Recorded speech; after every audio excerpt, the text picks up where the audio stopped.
That should be confirmed. Great, thank you. Welcome everyone to this meeting of the East Lothian Integration Joint Board on the 23rd of March 2023. This meeting is being recorded and will be made available as a webcast in order to allow the public access to the democratic process in East Lothian.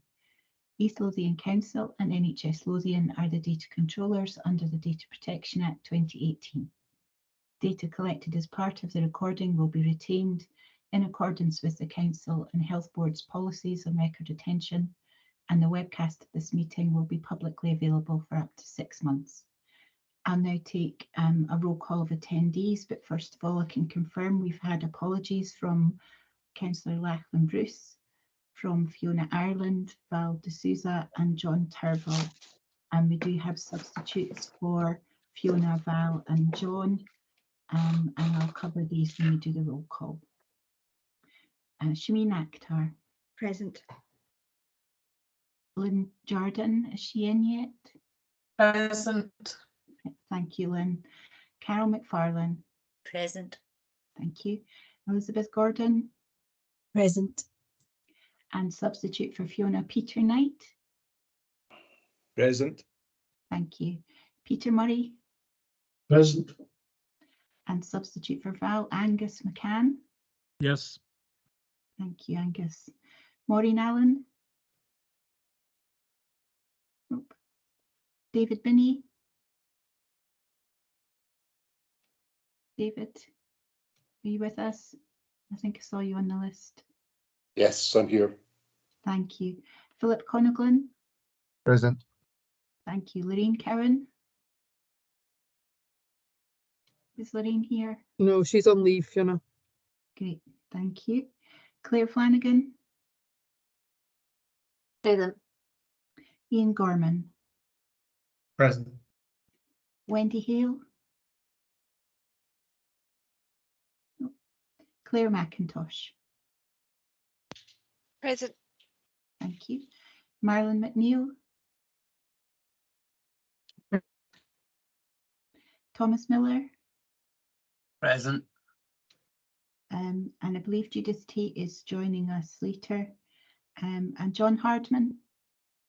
Present. And you're here for John Turville. Thank you very much. And we also have Lindsay Byrne here from the council, who I believe is taking over Judith's role soon. And that's the roll call complete.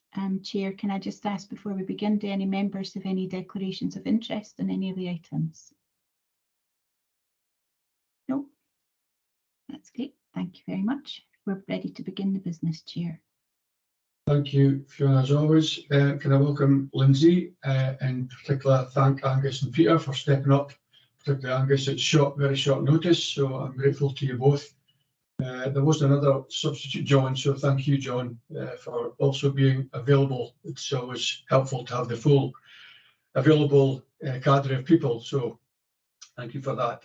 So we'll go on, if we can, to the first agenda item, which is, Fiona? Item 1 is the minutes of the IJB's meeting on the 23rd of February for approval. Thank you very much. So I won't go through it page by page. I'll just ask for any issues in terms of accuracy, if anybody wishes to raise. Lynn? Just to say that I was present and I am mentioned later on in the minute. Right, Oh, thank right. you, Lynn. Apologies, Lynn, did I not have you on the list? Sorry. Anything else in terms of accuracy? Shameen? Yeah, no, thank you, Peter. It was just to say there was a question asked around the additional resource of 7 billion being allocated to support prescribing and what an impact that would have on our IJB. And I just wondered, I didn't see it anywhere in the note. I think that's a useful reference for us to have. Fiona? Are you happy to? I can put that into the minute. I can double check my notes. Thank you. Thanks, Fiona. Claire, did you want to comment on that particular issue? Yeah, it's not prescribing and purely prescribing, Shameen, but Fiona, I'll get you the correct title for the minute in terms of that funding. Yeah. we'll add something into the effect of your point, Siobhan, but we'll, as Claire says, we'll get all the title right to make sure something is included, and we'll share it with you. Okay, anything else somebody wishes to raise on accuracy before we move on? No. Okay, any matters arising that don't feature on today's agenda anybody wishes to raise? If I miss anybody, please shout out because it's difficult to keep a track of all the hands, but I don't see anything. In the absence of any voices, I think we can safely move on, Fiona. Thanks. Can I just double check that subject to those amendments, are members happy to approve the minutes, or would they rather they come back to the next meeting? Siobhan? Disagreed to come back to the next meeting if that's okay. Thank you. Siobhan. Okay. That's great, thank you. Item 3 is Chair's report. All right, thank you very much. I'll keep this very brief, and I'm going to actually start by asking Fiona, our Chief Officer, to give us a very brief overview of some tremendous work that was done yesterday by the team. So Fiona, if you wouldn't mind just giving us a brief overview of that. Yeah, certainly. So yesterday you would have been aware that there was a major incident called regarding an incident in Leith. So we were asked to respond as a partnership in response to NHS Lothian, just around supporting flow out of the acute hospitals. It was anticipated there would be a number of casualties reporting to the Lothian hospitals. As a result, we worked as a system, but as a team in East Lothian, and that's right across health and social care, to support flow out of the acute site. And that's both with preventing people going in and supporting people out. And we had a number of about 34 moves, discharges that was directly from the acute site and from the community hospital, supporting people both home but also to transfer off the site. And I just want to recognise the achievements of the team and the wider support systems, and that includes our partner East Lothian Council in supporting us to enable us to do that. And this morning we're left with a capacity to continue to support the system, but the major incident was stood down late afternoon yesterday, and I'll just pause there. That's great, Fiona. Thank you for that very appropriate overview, and I think thank you to all those involved who stepped up at very short notice to try to resolve a very challenging situation. Any quick questions for Fiona or comments somebody wishes to make before I move on? No, I'm not seeing anything, Fiona, so thank you very much for that. The only other point I wish to raise is that some of you may be expecting, as I think was anticipated at the last meeting, that this will be my last meeting as chair, but that is on a slight pause because the council has to approve the council new chair from their meeting, which I believe is taking place on the 25th of April. So what will likely happen, on the assumption that that'll go smoothly, is that there'll be a paper as the first agenda item for the next meeting, unless Fiona Curry is going to correct me on this, and that will then allow the new chair to be appointed should the board approve that appointment. Is that a correct assumption? That's correct, yes. Yeah. Okay, just by way of explanation, in case somebody was wondering why we hadn't brought that paper here today. Some good news, I think, in terms of, if Ian doesn't mind me embarrassing him. Ian, I believe you have been offered a new appointment, and I wish to pass on my personal congratulations to Ian, richly deserved. I don't know if you want to say a quick word, Ian, on what your new appointment is and when you may be leaving us, sadly. Thank you very much, Peter. So just accepted this week to move on to the post of Director for Diagnostics, Anaesthetics, Theatres and Critical Care within NHS Lothian. So I think given the timescales in terms of recruitment, I will be looking to leave at some point during the summer. So unfortunately, you all have to put up with me for a little bit longer. But for my part, I just want to say thank you very much for the support and for what's been a fantastic few years working here. And I'll be looking forward to trying to conclude some key pieces of work before I finish up. So thanks very much. Thank you, and I'm glad you explained DATCC because I wasn't entirely sure that I knew what it meant. So thank you for that helpful intervention. Ian, I'll say a bit more at the end, but you will be a big miss. You've been a fantastic part of the group. You've always been a very active participant and forward-looking and a pragmatist, which I think is always helpful in a very difficult job. So I'll say a little bit more at the end, but thank you for now, Ian, and good luck when it eventually comes round. Right, that's all I've got to say, I think, now. I was going to say a little bit about the service users rep update, but I know that Paul's got that by way of a paper then, so I'll leave that until the end and let Paul cover that. So if you don't mind, Phil, we'll move on. Okay, thank you. Item 4 is the budget offers from partners 2023-24, and it's Claire Flanagan to present the report. Thank you, Fiona. Claire? Thank you, Peter. Good afternoon, everybody. So today's finance report is on the budget offers from our partners, NHS Lothian and East Lothian Council for next financial year 23-24.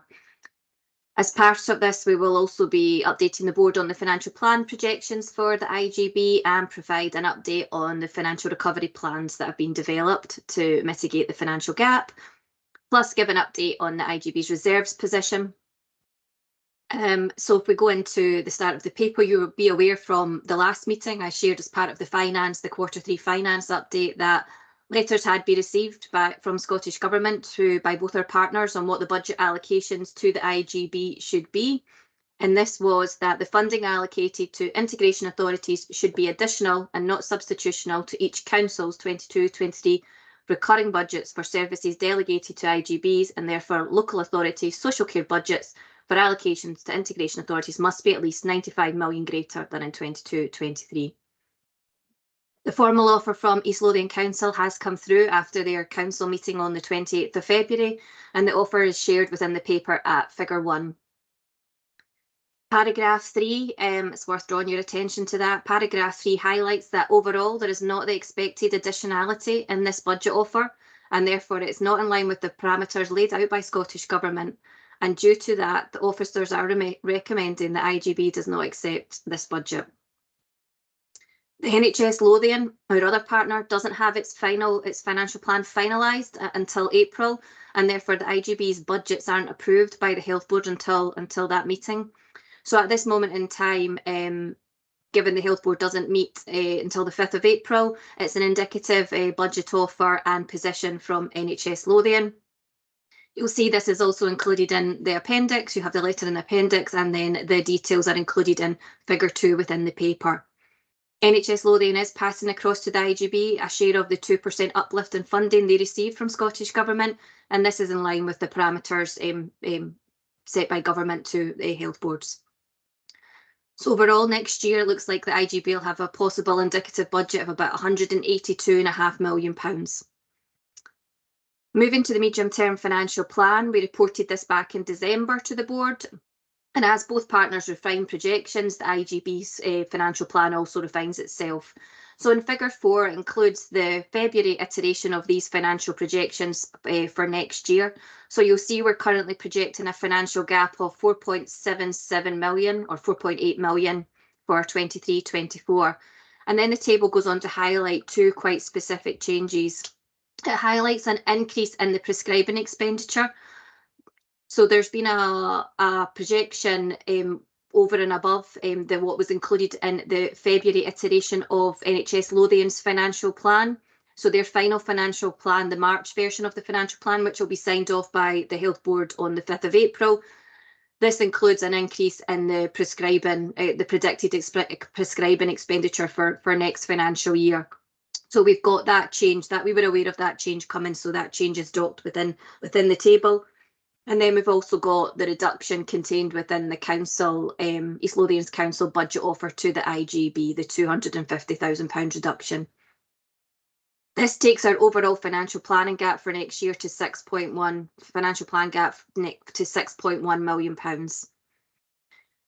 We always knew the IJB would have a financial gap and would require financial recovery plans to support balance in the budget. So officers within the partnership, along with all budget managers across delegated services, have been developing savings plans or recovery plans. East Lothian's IJBs has plans and assumptions to the value of 5.9 million. And this was to take account of the 4.8 million gap we were always predicting, and then the 1.1 million movement in prescribing, as we knew that was emerging, so we could plan on that basis. One point to note is regarding the set aside, the financial recovery, particularly within set aside and prescribing actually. The financial recovery plans developed within both these budgets, they weren't enough to fully mitigate the projected overspends for next year. So as Chief Finance Officer, I met with NHS Lothian's Director of Finance, and we've agreed that we both have a shared ambition to work together to ensure a balanced outturn, and therefore at this stage we've assumed both of these budgets would break even. Next, the reserves. So we've got the reserves held by the IJB, and to give members an update on the reserves position. Please note this is draft reserves position. They are never finalised until year end. And Appendix 4 within the paper includes 2 summary tables on the IJB's reserves position. So if we first start with earmarked reserves, we had a starting earmarked reserve balance at the start of the financial year of £15.5 million. In terms of planned in-year drawdowns from this funding, from this reserve, it's planned to be 13.7 million, which leaves us with 1.8 million of earmarked reserves, and a summary of the commitments against these reserves is also shown to members. It's worth noting that all the COVID funding has either been spent in year or reclaimed back by Scottish Government, as we've been reporting to the IJB. So the IJB has no COVID funding moving into 23-24. If we go to the IJB's general or contingency reserve, the IJB has approved the IJB's reserves policy, and that is that there's a minimum target of 2% general reserves held, which for East Lothian IJB is circa about £3.8 million. The IJB also has agreed some specific has potentially going to agree some specific programmes of work, and they're referenced in the table, and you'll know there's a paper on the agenda today following strategic planning around analogue to digital, and that will make it clear why we've got a possible use of the general reserve docked in within the summary tables. So the reserves balance at the start, the general reserves balance at the start of the year was 4.8 million, and moving into 23-24, you'll see that it moves from the 4.8 million to 3.8 million, and that's assuming the IJB would have to require to financially support the transition from analogue to digital alarms. And therefore, when we get to 24-25 financial year, the general reserve is almost at the minimum policy level.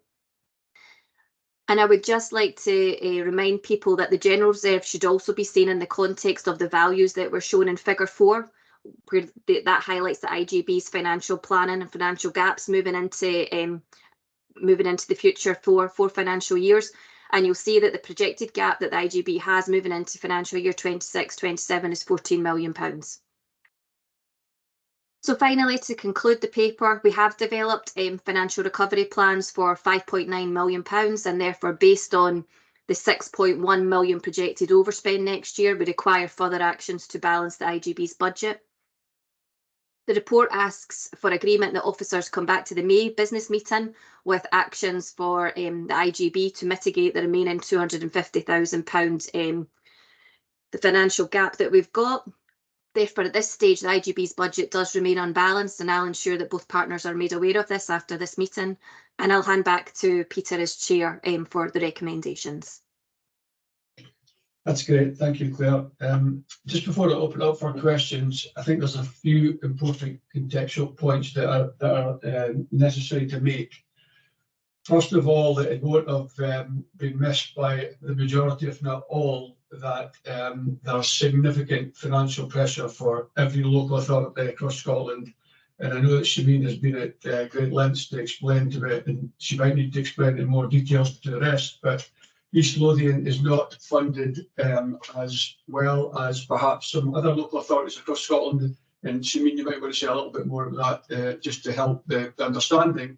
But it does put the local authority in a more difficult position than perhaps it would like to be in terms of the overall funding package from Scottish Government. That then equally applies to the funding pressures that we see across the piece in terms of inflation and pay awards, clearly as yet for 23-24 not known, but I note the policy from Scottish Government that was announced yesterday, I believe, is 3.5%. And if anything was therefore to be beyond the 3.5% in the coming year, that puts an additional financial pressure onto every local authority employee, but clearly those that work within the local authority and represent the Health and Social Care Partnership in their roles.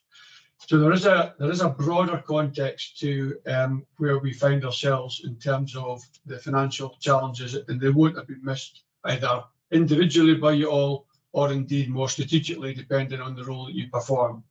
So I think it's important that we are appreciative of the broader local authority challenge that exists. Having said that, Claire has clearly outlined the efforts that have been made in order to deal with quite a significant gap that we were faced with at the outset, just shy of 6 million, and that has been exacerbated by the failure to pass on the additionality that Claire spoke of from Scottish Government, additional funding that came through local authorities for health and social care partnerships.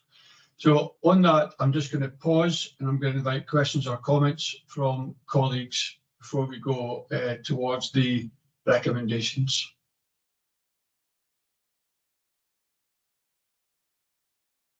Any questions or comments from anybody?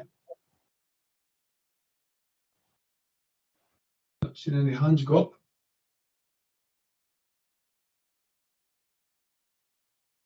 No, no questions, no comments. Shireen? Yeah, no, thank you, Claire, for the information and the background paper to it. But it was just to ask about, you'd mentioned about the letter from Scottish Government. My understanding is, having checked it with legal, that it's guidance. That letter is guidance to partner organisations of what to do, rather than anything than a legal requirement. So that was it was just a comment on my understanding of it, and I can maybe go on to explain some of the financial challenges that you had mentioned local authorities face, Peter, maybe just later on. Claire? I can't comment on the legalities, Shameen, because that's not my area of expertise. However, when you speak to Scottish Government colleagues, they are quite clear that that's the parameters that the budget offer should work within, and also it's been the same parameters for the last three financial years, and it's never not been followed. And it's also across the country, I think a lot of councils have followed the parameters. I don't think, Shireen, that we're in a position to give a legal assessment of whether the letter is binding or not. I think what Claire is obviously suggesting is that there's an expectation based on previous history that would have been the case, and I think plans within the financial planning for 23-24 were made on the assumption that would happen. So that doesn't deal with your question, and we could clearly take that outside the meeting if that would help, Shireen. But I don't think we're going to get a specific answer to that at today's meeting.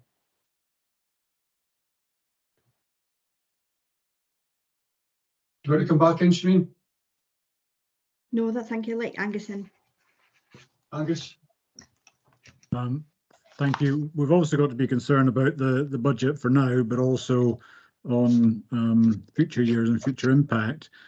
Claire, can you comment on that reduction and its recurring or non-recurring nature?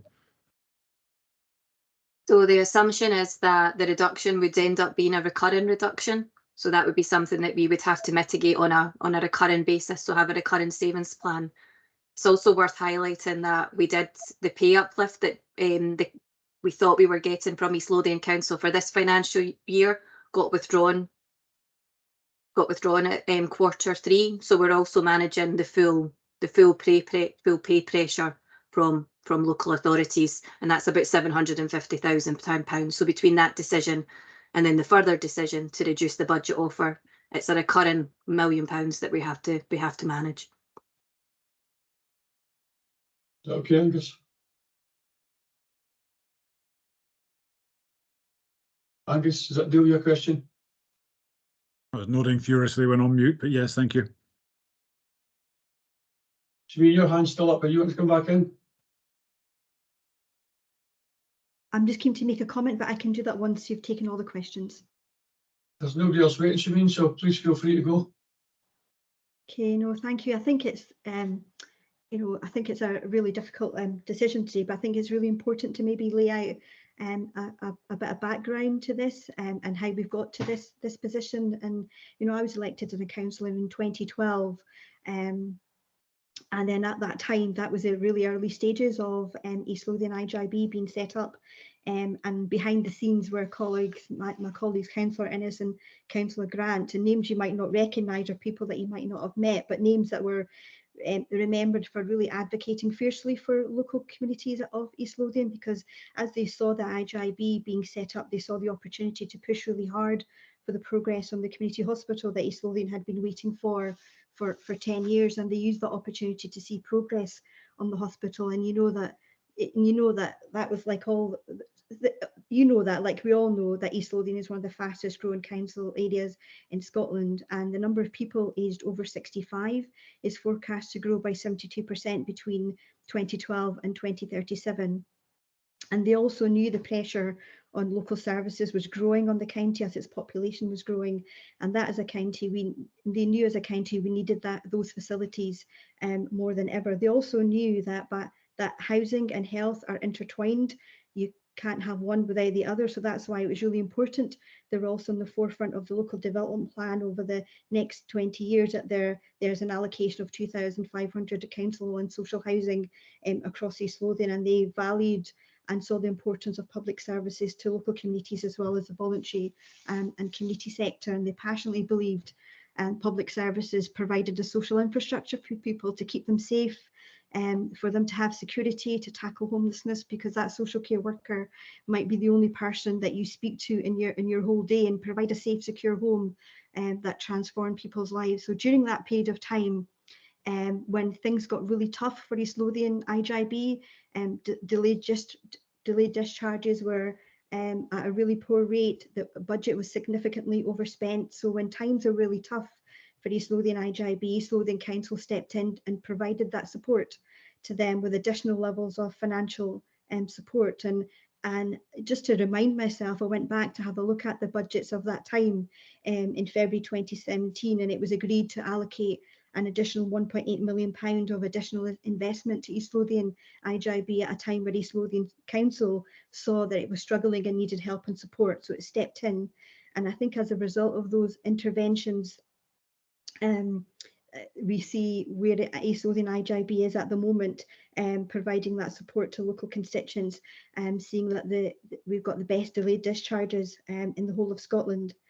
So I think that's important to recognise and acknowledge that East Lothian Council has a track record and a history of supporting East Lothian IJB, but also I think it's important to acknowledge over the same period of time, over those 10 years, we've also seen clearly reports in council papers, reports in the public domain, that council budgets have been eroded.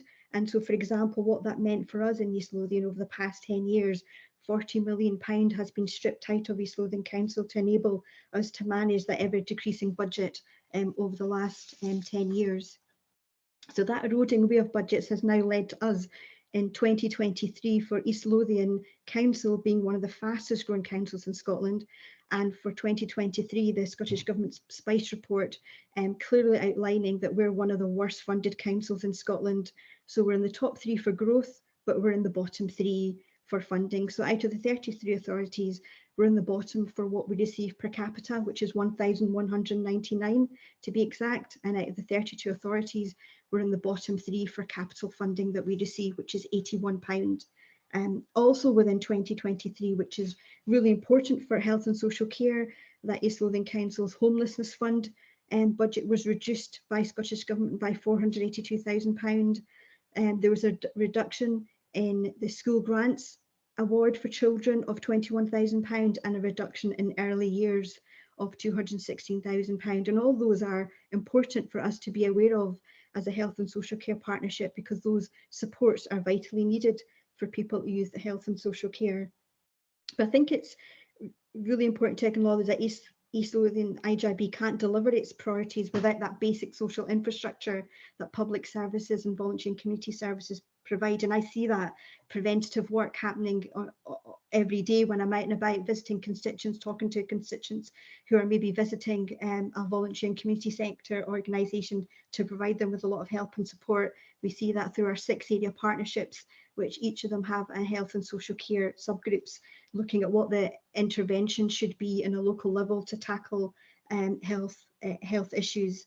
But also think of us having our IJB COVID reserves and being removed was also a really ill thought out policy decision, because I don't understand why as one of the fastest growing councils in Scotland that was delivered when we're delivering the best delayed discharges in Scotland, and that makes no sense to me of taking forward that policy decision.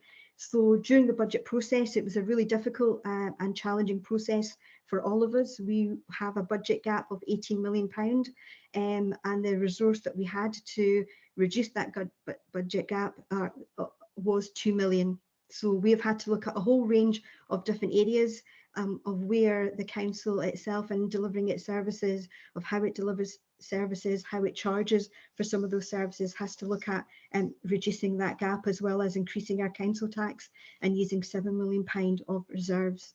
So today I'll be, having read the paper closely, I won't be losing sight of the bigger picture of what's happening here, that health and social care can't deliver its services without that local social infrastructure, that not just provided by East Lothian Council, but also the voluntary and community sector, and seeing that eroded away over the last 10 years has meant that this is a really difficult, challenging position that we've been left in, as all savings that have been possible to make by East Lothian Council over the last 10 years have been made, and council officers will be aware of that, and our communities will see some of that impact locally. So I think it's within those difficult parameters, those difficult environment that we're currently operating in, and I think it's really important as an IJB we don't lose sight of all the other services that health and social care requires to support people in our local communities. So today I will not be accepting recommendation 1 in this report,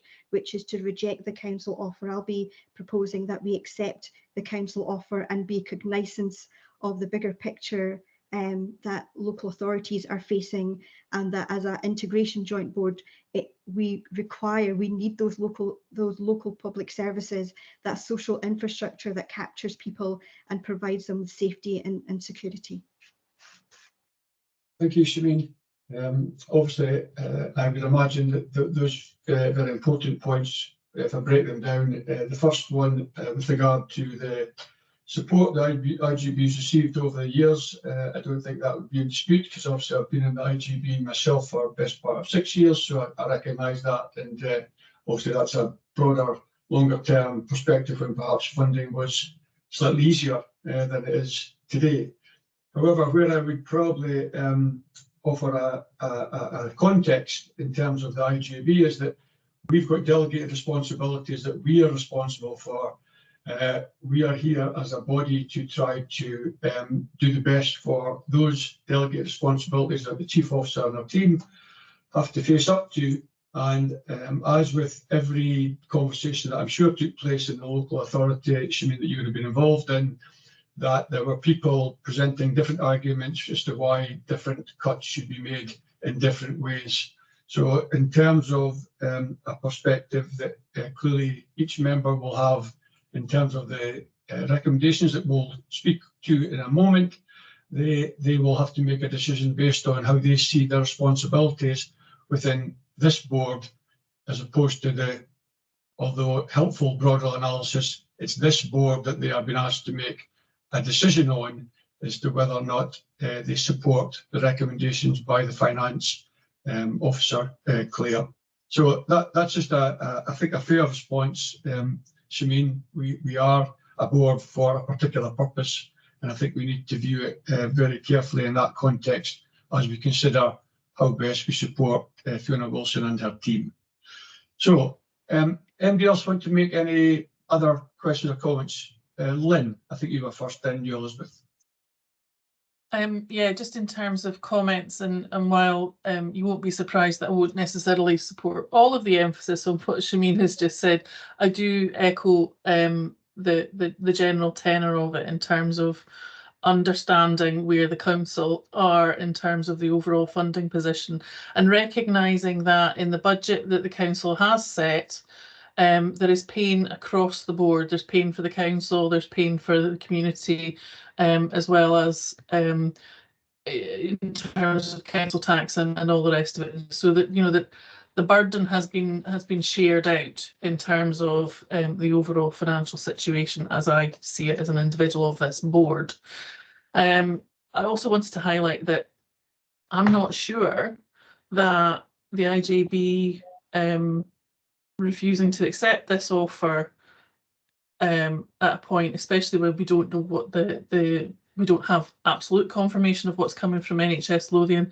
I'm not sure what impact that will have on the longer term relationships with our partners, especially at a time when, with all public authorities facing, certainly this year, but ongoing years, further and further constraints on expenditure, we need to work closer rather than further apart, and understand the extent to which, as Shameen was saying there are a lot of shared purposes in what we're all doing.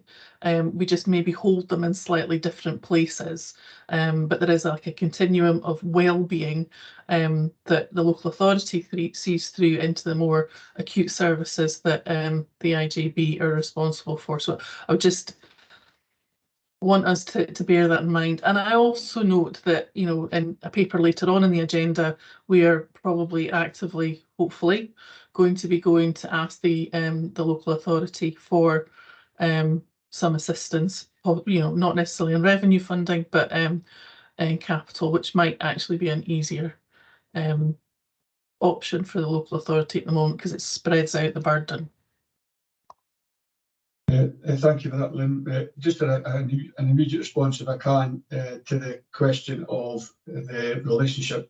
Clearly, that the intention is to maintain a very positive working relationship. That remains, I think, something we're very proud of. That we've allowed us to get to where we are in a number of key areas, I think, as should be pointed to.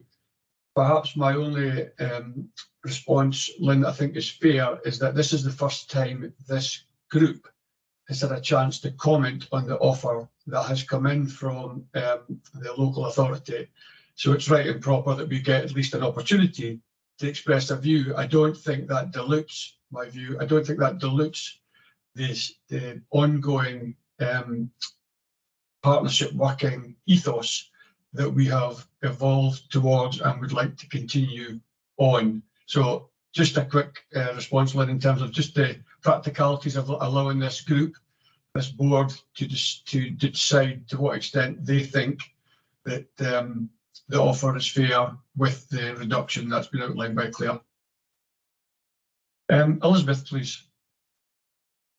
Thanks. First of all, I just wanted to thank Shameen for explaining the perspective from the council's position. My question is for Claire Flanagan. I was wondering if we do reject this offer, what I appreciate it's a fairly unprecedented situation. What would you envisage would happen next when that action, if that action was decided to be taken? Thanks. So Elizabeth, if the board accepts the recommendation today, then I would be looking to make our both partners aware of that, but particularly East Lothian Council partners.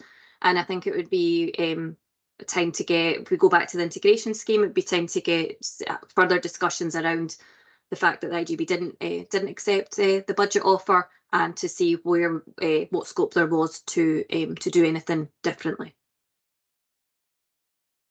Thanks. Is that okay, Elizabeth? Yes, thanks. Yeah. John Hardman, please. Thanks, Peter. I'm in the enviable position of not having to actually vote on this, but very curious about the situation, of course, and to some degree, Elizabeth has asked, which is what are the implications of voting John, you're breaking up a bit. Can I just summarise your question? You're To asking reject the council offer, I think then that it's clearly needs some sort of mediation. Sorry. So my question would be, what are the implications of what would happen next, as Claire has just mentioned, but also is there benefit in considering the strategic implications of a vote to reject, and whether that would give any leverage for the council in making the arguments for increased funding from here onwards? Claire, do you want to address the second bit of that? Because I think you've answered the first. Yeah, so as Peter just pointed out, so we're all here as IJB members today, so we should have the interest of the IJB, and what we should be following is the fact that Scottish Government have laid out parameters around budget officers from both partners, and therefore I think we would be doing the IJB a bit of a disservice if we I wouldn't be doing my job right if I didn't recommend that we make. So I think we need to make the point as a matter of principle, and then look to go into those other discussions. We should also note, John, that whilst I don't want to preempt the conversation that's yet to take place on the recommendations, that there is a recommendation at the last bullet point that Claire and her team and Fiona obviously will consider what the effect of that permanent reduction, if indeed that's what happens, even with further discussions, if that's to happen, there will be work underway in order to ensure that we've got plans in place to deal with that should that eventuality occur. So I hope I'm not preempting the outcome of anybody's voice on what we've yet to speak of, but it's clear that there are two strands to this that will work in parallel if indeed that's the way it was to go. Does that deal with your points, John? Angus? Thank you. By way of background and context, I sit on the Edinburgh and the Midlothian IJBs, and these difficult discussions are being had everywhere, I think, and I think we all have a lot of concern and sympathy with the East Lothian Council position. It is just horribly difficult. I do think there's actually, this may be semantics to some, but I do think there is something in the language, in as much as the paper recommends not accepting the budget, and that is in a sense subtly different to rejecting the budget. It's saying that we're not accepting it, and then we turn to the last bullet to go to look at what work can be done, what options are there, and I think it's perhaps important. I'm not sure when was the offer made. Was the offer made relatively recently? Yeah, last week, Claire. Yeah, we just got the letter last week. Because again, my experience, particularly in Edinburgh, is it takes a lot of time to work through these issues, and when it's very recent, that just piles on the pressure. So it does feel to me that there is some benefit in spending some time with those financial recovery actions as it's laid out in the recommendations, and spending time looking at what those possibilities are. Thank you. Just to pick up a little bit if I can, just for a moment, whilst I don't see any other hands up. Angus has made an important point about our relative fortunate position that both Angus and I sit on Edinburgh IJB. And the one thing I think it would be very important in the event that we do need to make further savings is that we understand the impact of those savings. And that's been an area of great debate within Edinburgh and continues to be the subject of considerable debate. So I think not only would we want to see if indeed that's the way we go, what the recovery actions are, I think as communities we would hope that we would be able to convey to them what the impact of those changes through budget reductions actually are to the services that the IJB or the Health Social Care Partnership provide. So I think that's an important aspect that we'll perhaps come back to if we can get to the recommendations shortly. I'm not seeing any other interventions. Shimeen? Yeah, sorry, Peter, it might be helpful just to try and help answer some of John Hardman's question about, you touched upon doing campaigning and lobbying. John, was that right, round about raising awareness about our demographics and growth? I think it's important for everybody on the IJB to be aware that we've been doing that over the last 10 years. Our representative bodies, the Convention of Scottish Local Authorities, and we'll continually raising that, and we'll continue to do that. And also we have engaged with Scottish Government ministers as well, met with them, with staff and with their civil servants, to really articulate strongly about the growth that's happening in East Lothian, and what that means for our capital programme, what it means for our revenue programme. We've asked them to come and visit East Lothian, to see the services that we're delivering, to see the growth that's happening.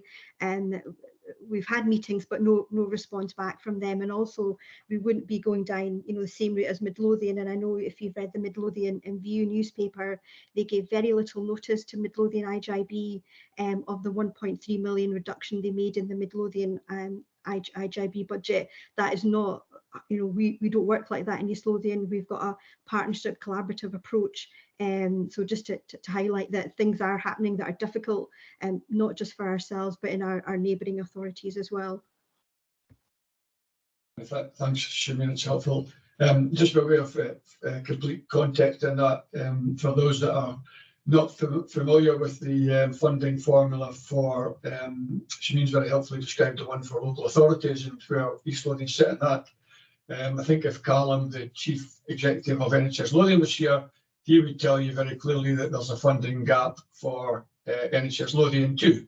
They are underfunded in the same way through a different formula, clearly through the NRAC formula for the services that they provide, and they've been contesting that in the same way that Shimeen has just outlined for about a decade, as far as I can recall. And I think Callum would suggest to you, in fact, just yesterday, Angus and I had a conversation on this very subject.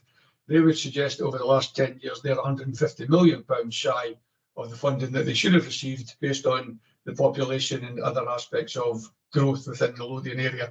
So it's probably something we should join forces on in terms of continue that lobbying.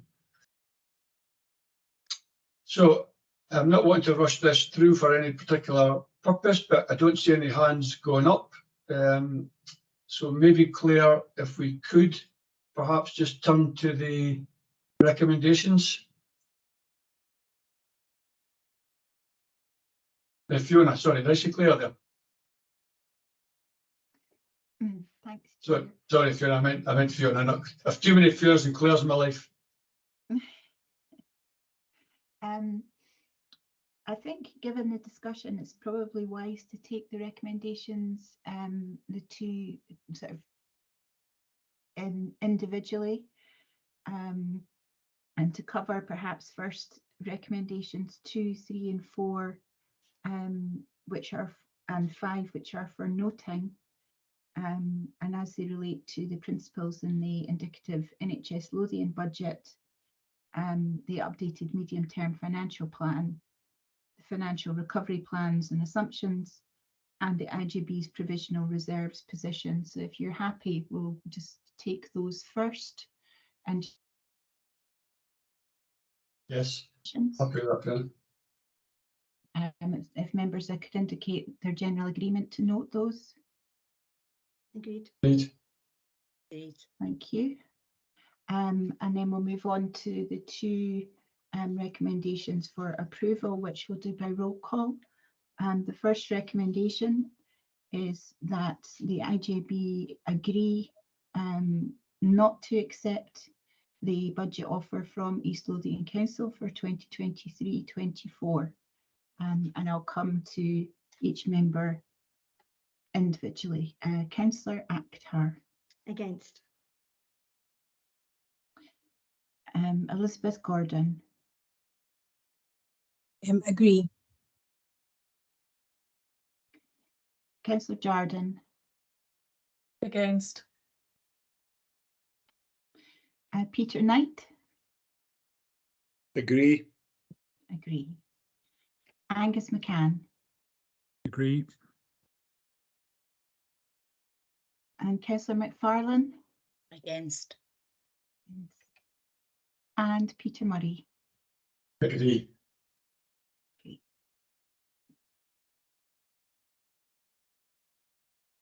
And that from a vote of 4 in favour and 3 against, that recommendation is approved. And we move on to the 6th recommendation, which is that the IJB agree the requirement for further financial recovery actions to mitigate the remaining 0.250 million financial gap. Councillor Akhtar. Agree. And Elizabeth Gordon. Elizabeth, sorry. Sorry, it was agree. Thank you. Lynn Jordan. Agree. Peter Knight. Agree. Angus McCann. Agree. Carol McFarlane. Agree. And Peter Murray.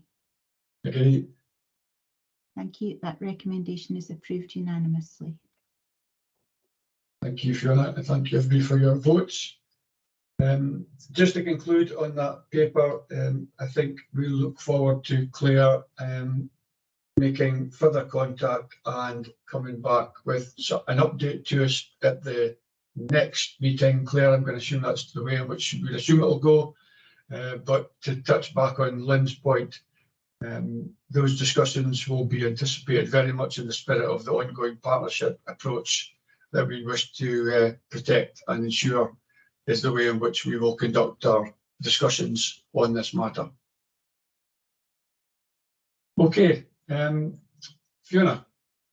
Thank you. Item 5 is medication assisted treatment standards, and I think it's Gillian Neal to present this report. Yep. Good afternoon. So my report is to provide an update to the IJB regarding the progress made to meet the target of full implementation of medicated assistant treatment standards 1 to 5 by April 2023. And the IJB is asked to note progress to date and that East Lothian Health and Social Care Partnership has been assessed as on track to fully implement these standards by April 2023. I presented a background paper to the IJB in October 2022. So just in summary, many of you will be aware that the MAT standards have been introduced in response to the high level of drug-related deaths within Scotland. And the standards aim to improve access and retention within treatment. They enable people to make an informed choice about treatment, care and support. It includes involvement of families or nominated persons where appropriate, and it delivers a psychosocial approach to, again, supporting people to remain in treatment.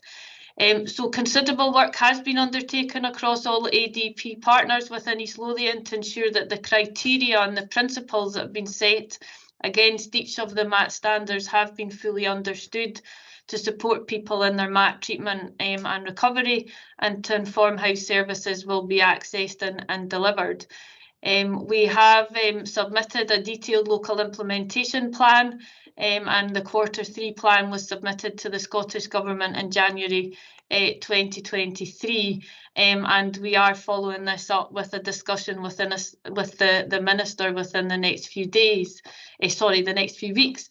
So really, I think the purpose of the report today is really just to inform the IJB around the progress made. So in relation to MAT 1 and 2, which is very much around supporting individuals to access services and have the option to start treatment from the same day of presentation.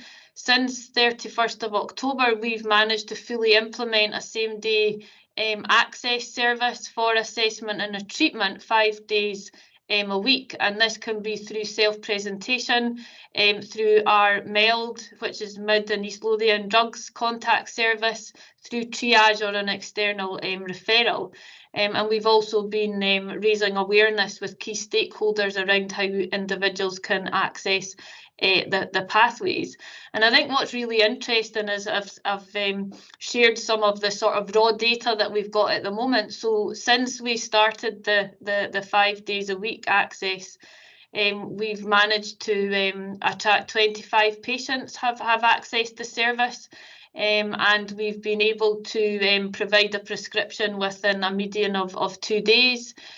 What's very interesting is feedback from some of the individuals that access our service is that when they contact the service and are offered an appointment the same day, some of them find that that's just a bit too soon, because obviously, you know, we're dealing with quite a difficult to engage with sort of patient group, and engagement can be difficult, and you know, it takes a lot of courage to make that first step, and sometimes offering that assessment and a prescription on the same day is actually just a little bit too soon. So I think really positive that we've had 25 new individuals either re-engage with the service or they're new to the service, and actually did a sort of recap of our data over the last month, and we've got another 5 individuals who've engaged through the medication or treatment standards for opiate replacement, which I think is really positive. Our target was to have about 30 by 2024, and we've done it in a few months, which is positive. Again, I think what's really quite interesting is if we look at the number of people that have started on opiate replacement at the higher age range is around that sort of 35 to 44 year old, and we see that it's a higher number of men than women. I think the other point that we would like to do is obviously part of the MAT standards is about supporting individuals to make informed choice around treatment and obviously their psychosocial support. And many of you will be familiar that a common opiate replacement was methadone, but we're now able to offer buprenorphine, or it's called Buvidal, and we're actually seeing an increase in the prescribing of Buvidal. And again, when we look at the data that we've got 50% more people now on buprenorphine than we do methadone. And where this drug is often chosen is that it can support individuals who maybe are working or in education, so they're not having to adhere to that sort of daily supervision or twice weekly collection of methadone from their pharmacy. But it also is used where there is a risk of diversion of opiate substitution medicines or concerns around safety of medicines stored at home. So again, it's something that we use to manage that risk of drug-related death. So I think that it's quite interesting, the data that we've collated so far.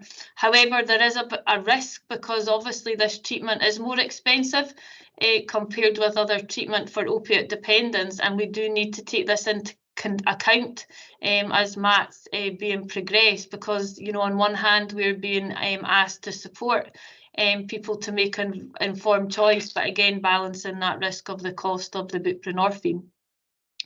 In relation to MAT 3 and 5, which are in relation to offering support and trying to sort of deliver that sort of assertive outreach model and engage with individuals where we can. We have opened 2 low threshold cafes in areas of high sort of drug-related deaths or non-fatal overdoses within East Lothian, and they've been supported by MELD, are based in Trinent and Preston Pans. They opened in January 2023, and although numbers are relatively small, we still are engaging with a number that are often that sort of harder to reach, and I'm sure through word of mouth that we'll see an increase in the number of individuals that are accessing these services. As I've alluded, the Scottish Government have also designed a robust data framework where we are having to manually enter the data into a number of comprehensive spreadsheets, which populates agreed tables and graphs. And we have to submit a number of spreadsheets on the 14th of April, where obviously the data will be analysed and published later on this year. There's also a requirement around us collecting experiential information, because obviously it's very important that we are fully engaged with people with lived-in experience to ensure that obviously their experience and feedback informs the delivery of treatment and support as we implement MAT. MELD are leading on this work, and we're using a number of methods to engage with those individuals, families, wider stakeholders.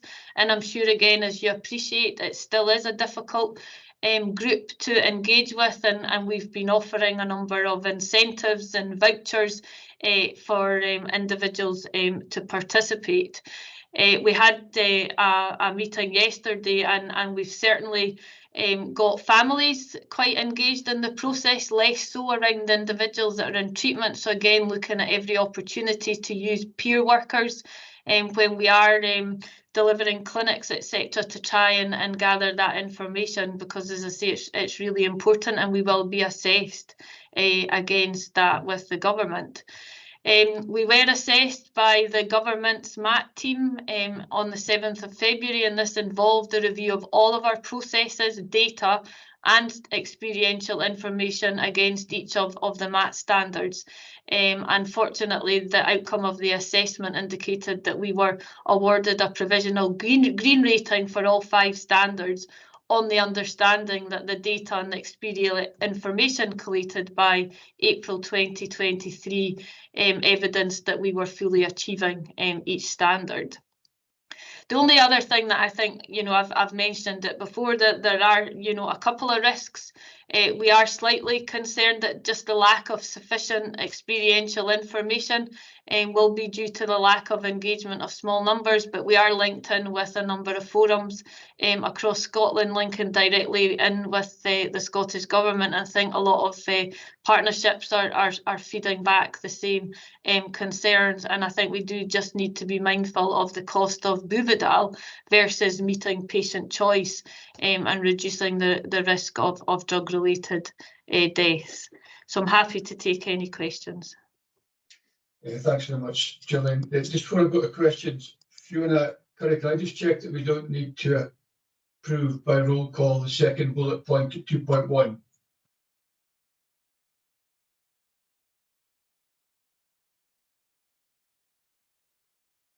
The recommendation at 2.1. Yeah, the second bullet point. On the report that I've got, there's only one recommendation, 2.1. Okay. Page 28. One second.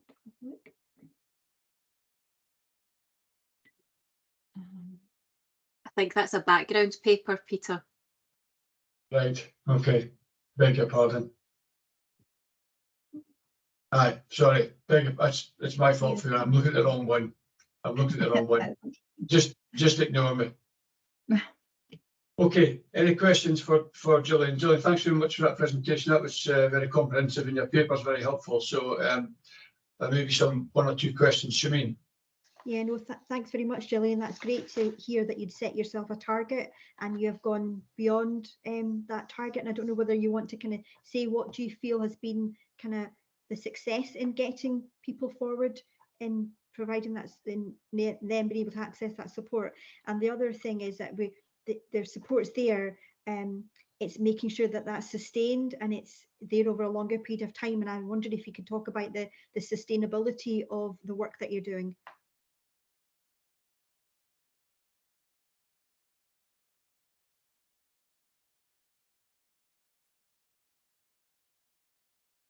Gillian, did you hear that question?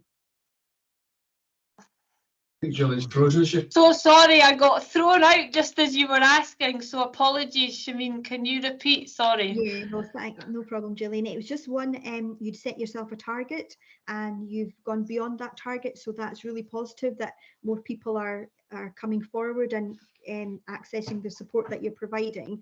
And I just wondered if you wanted to comment of of how you've come about that, the success of that.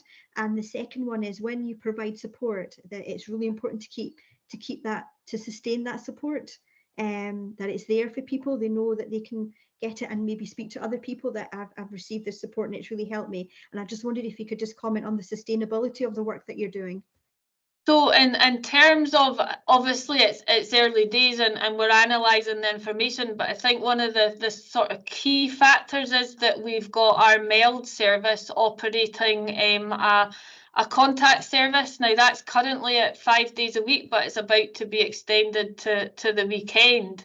And again, that gives individuals that opportunity, and it's wider than just opiate replacement. It's around alcohol and any type of addictions. So they can contact the service.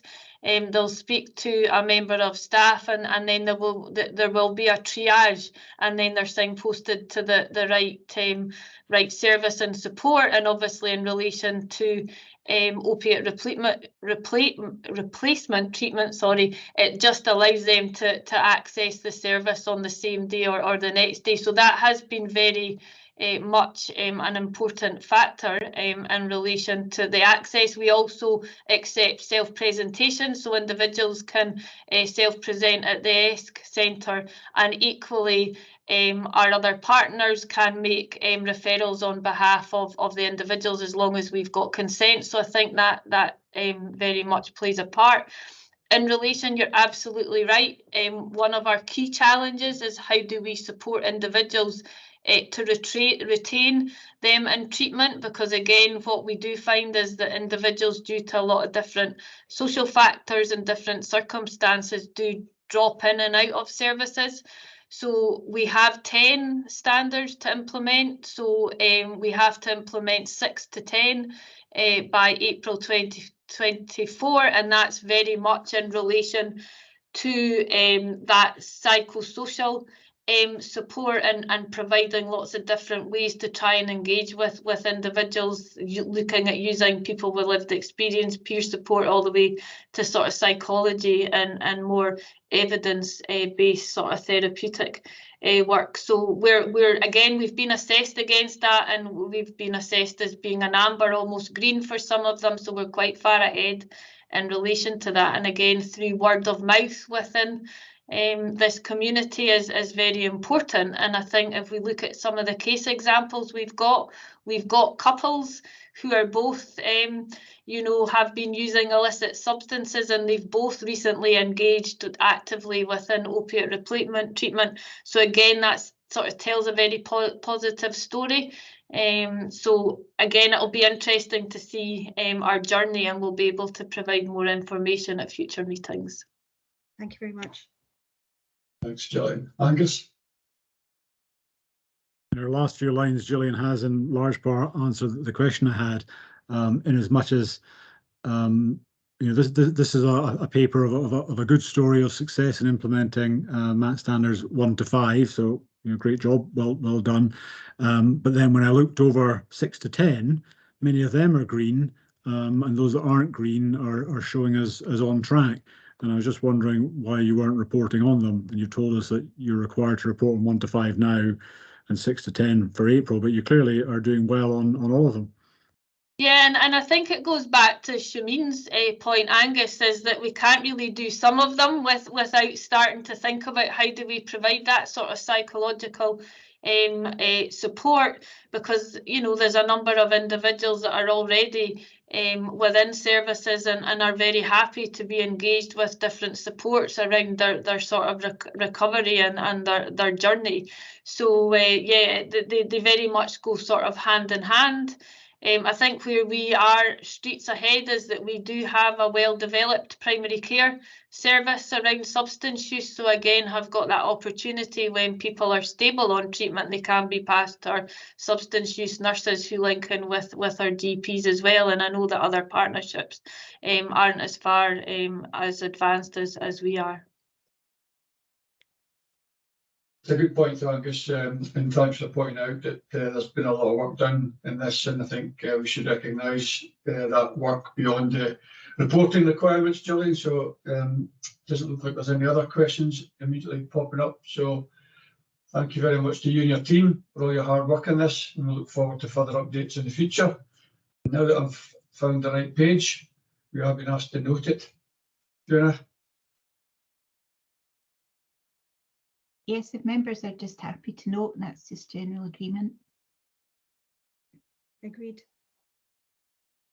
Thank you. Agreed. Next item, please. The next item is item 6, which is provisioning for older people community capacity development options.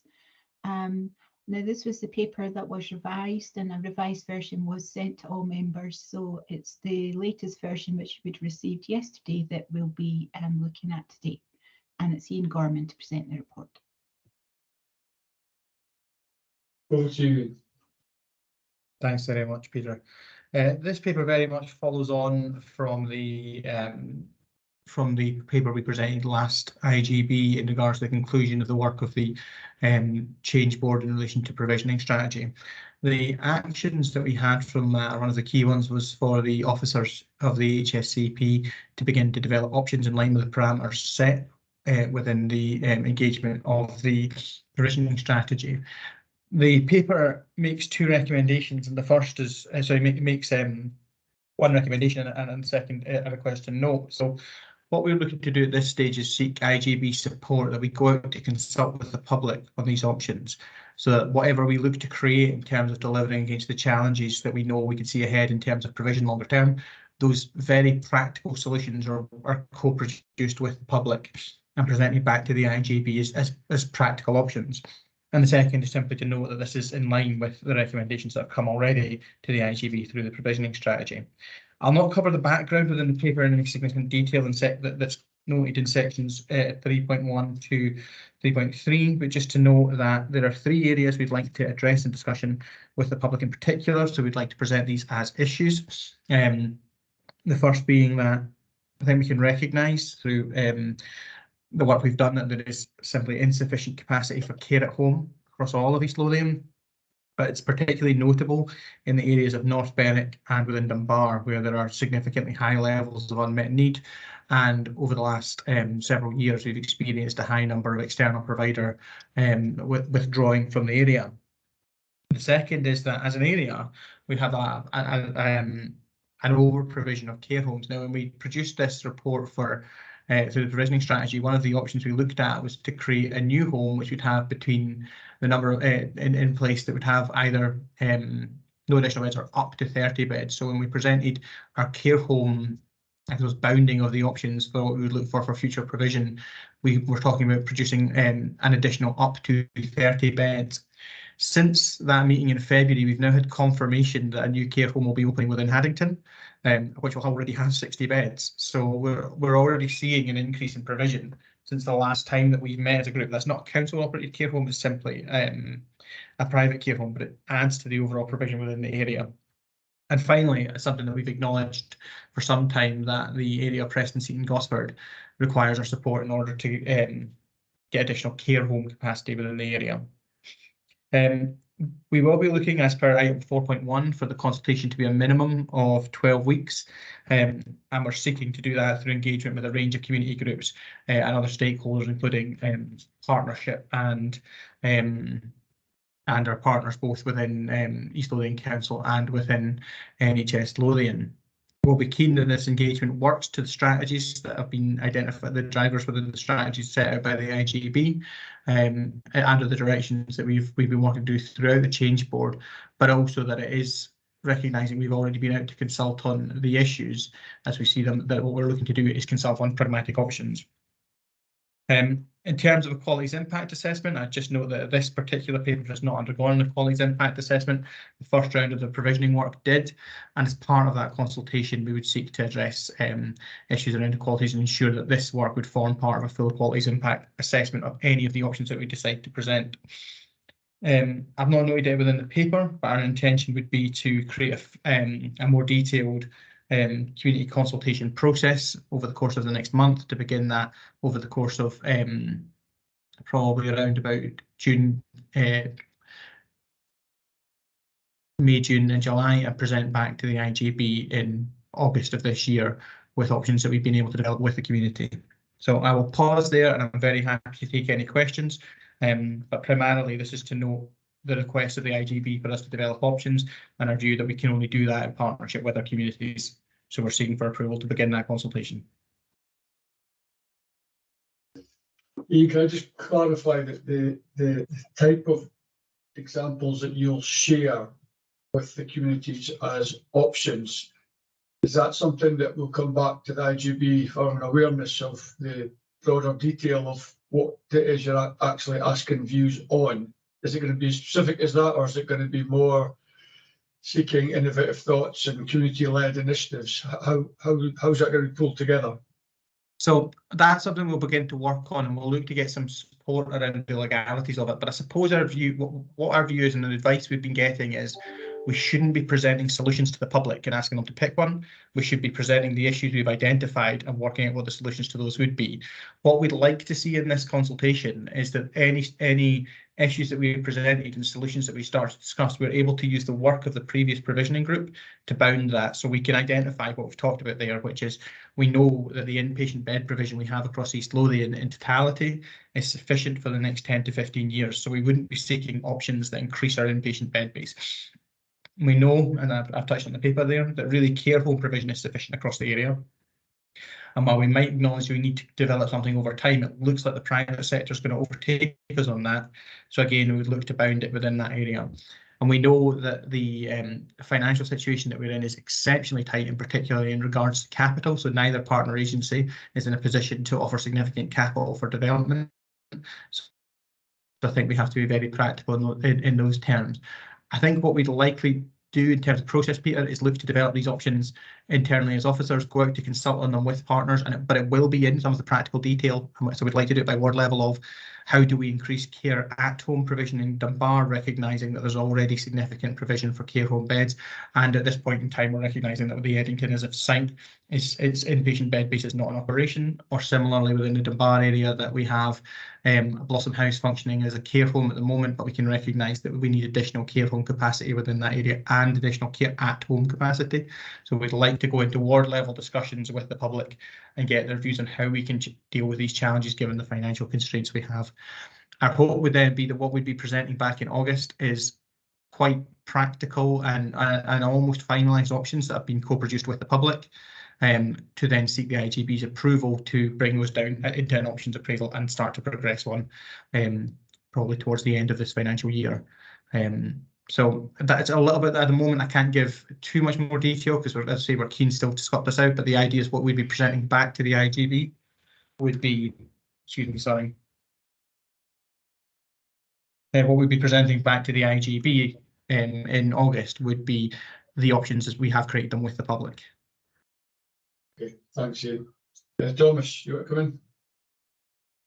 Yeah, Ian, the paper says that you're looking for support for consultation on all ward areas. Can I ask that why was on the 10th of March, there was a meeting with the staff of Ward 5, which is due for closure at the end of March because of the funding ceasing, because it was a COVID ward, a temporary ward. But it was the 10th of March with all the staff of Ward 5, where the staff were given reassurance that the ward would remain open permanently with 12 beds. And yet the Eddington Hospital, which was closed 19 months ago for temporary closure of 3 months, remains closed. I don't understand why a hospital in North Berwick, temporary closed for 3 months, is still closed, and a ward that has no funding is remaining open with 12 beds.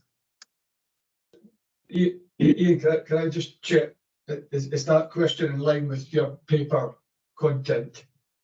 Do you feel that that is adequately contained within the breadth of your paper? Because I don't want to dismiss a question, Tom, it's an important question, but I just wonder if it could be taken outside the meeting. I'm not sure it actually applies to the paper. Ian, I think it does, Peter, and the reason why I'm saying it does, it's consultation with all ward areas on local challenges with regards to community provision. But if there's already been a decision to keep Ward 5 open with 12 beds, where was the consultation?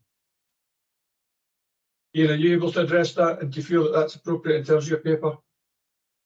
So I think in terms of the paper for the long-term provision, there's still scope for us to have, there is still scope for us to consolidate each of the different options. Ward 5, as it was funded as a COVID ward, and as we've reduced down the bed base, we still feel we require it in order to maintain services. So from our perspective, the funding element of this is separate to then the service models that we have available that we move to longer term for each of the areas. So Ward 5 has been a provision that we have had in order to support COVID that we've reduced down in order to maintain the services.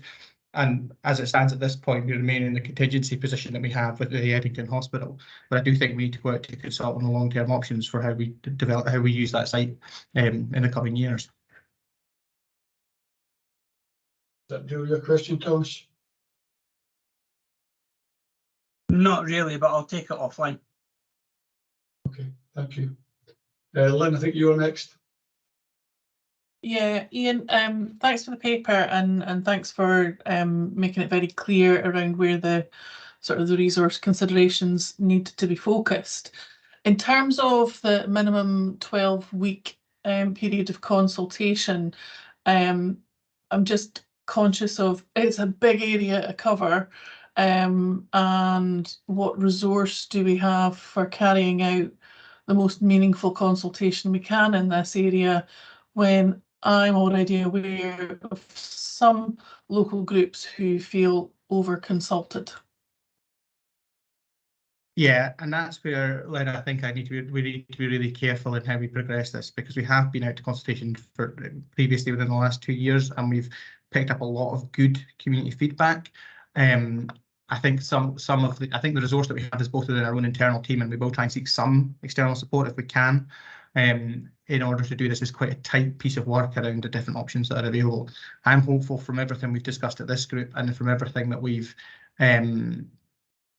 already done to date, we can do this in quite a meaningful way with each of the different areas. Laura Kerr is already in the process of trying to draft this up. As I've kind of mentioned, Lynn, our hope is that we can go out to specific ward areas and their specific issues with a bounded set of these are the issues that we see for services within your areas, and what solutions can we then realistically progress quickly in each of these areas that would support us for the next 5 to 10 years. So the issue we've come to, I suppose, is that what we have at the moment and what we've maintained for some time is a holding position on a lot of these difficult decisions, and we're now at the point where we need to make them, but it's not our position as officers or as an IJB to make those on behalf of the community. We have to try and make them with them. So I'm hopeful that 12 weeks as a minimum is what would be recommended as a expected consultation. But realistically, if we need to extend it, we would, but I'm quite hopeful what we'll get is quite fixed and targeted over a period of 3 months. And how soon, sorry, just one follow-up, and how soon would you see that actually starting? The consultation? Mm-hmm. So as mentioned earlier, I'd be hoping that we could start by May. So it'd be a May, June, July consultation. Okay. I don't have these timings exactly, but I believe there's an IJB development session at the end of August. That might be where we'd look to bring something back to. We'd be looking to bring something back to discuss with the IJB in more detail once we had those options with the community. Okay, thanks. Yeah, it might be helpful, Ian, if just based on Lynn's question, if an update, not necessarily a report, but an update could be provided between now and May, just so we've got some confidence that that very point around the ability to achieve that with the resource you've got and the timescale you've set out is going to conclude with a meaningful outcome. Would that be okay? Yeah, good, thank you. I think we've got Marlon and then Shameen. Yeah, it's good to see the action taking place so early following the recommendation at the last time's IJB, and this concept of co-production looks as if it might be actually a reality. I'm just wondering that there's one group of stakeholders, the area partnerships, that as a group weren't involved in the consultation before, and whether the chairs of the area partnerships could all be contacted quite early on and asked to get input from all the organizations that they represent, because they really have a wide brief in the communities.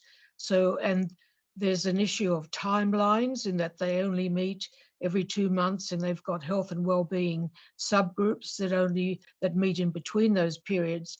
So in some ways, it would be really good if the people organising the engagement could get these dates and work out how, whether it can work out the timeline so that it fits to get their input. Thanks, Marlon. Do you mind if I hand over to Laura Kerr for this question? Just I know that she's in the process of trying to map out the consultation. Thanks, Ian. Yeah, so just to confirm that the area partnerships were involved in the the conversations last summer, not maybe as groups, we didn't visit them as groups, but certainly members of those groups were invited along to give their views and opinions on the consultation. But I think, as we pointed out in the SPG, we're very keen that we bring those links in better with the IJB, and we're going to set up a couple of events on an ongoing basis throughout the year, which will allow the area partnerships to formally engage with the IJB. They can tell us what they're doing, we'll tell them what they're doing, how we can work together better, because I think that, you're right, Marilyn, has been a bit of a gap.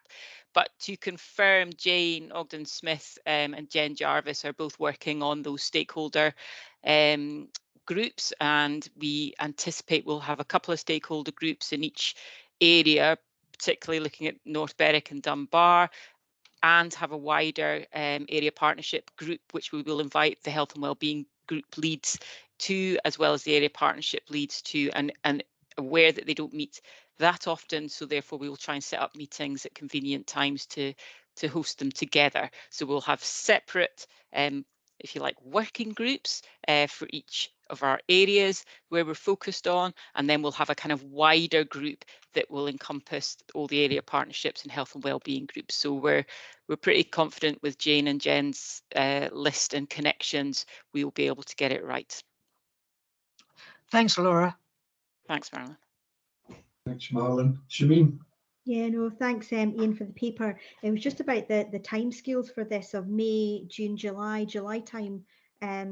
A lot of people are going to be away on holiday, and so it's just mindful of people being around. And also, you've got 6 ward areas, so if you had 12 weeks, just like 2 weeks in each ward area, it's just at how realistic are we being of giving 12 weeks for 6 ward areas in the May, June, July time, when a lot of people that maybe should be contributing towards it might not be able to because of family commitments and holidays, etc. I'm just mindful that if we're going to do this, we do this in a proper, meaningful way, and that it's meaningful to the people that we're engaging with, and that is it realistic to come back in August, because that seems also like quite a really tight timescale as well. Ian? Yep, so I think there are a couple of things. Well, that's one of the reasons, Shameen, I've put out in the paper as a minimum of 12 weeks. I think we need to be quite practical, so that's the timescale I would have in my head at the moment, and I guess we have to get it caught somewhere between Lynn's point that we have been out a lot with the communities and some of them feel over consulted on, but also that some of these are going to be really tricky issues. So I wouldn't, when I said earlier that would be my intended timescale, that would be my estimate at this point in time, but I think we need to be flexible on that if the consultation is flagging up that we're not able to identify, to meet with specific groups, or that we need more time to work with groups over a period to work out solutions. Because one of the elements that will come from this is what a solution might look like for one ward area can't be detrimental to another. So along with this consultation will be a requirement for officers to consider the information and the solutions together and work out what's the best fit for East Lothian.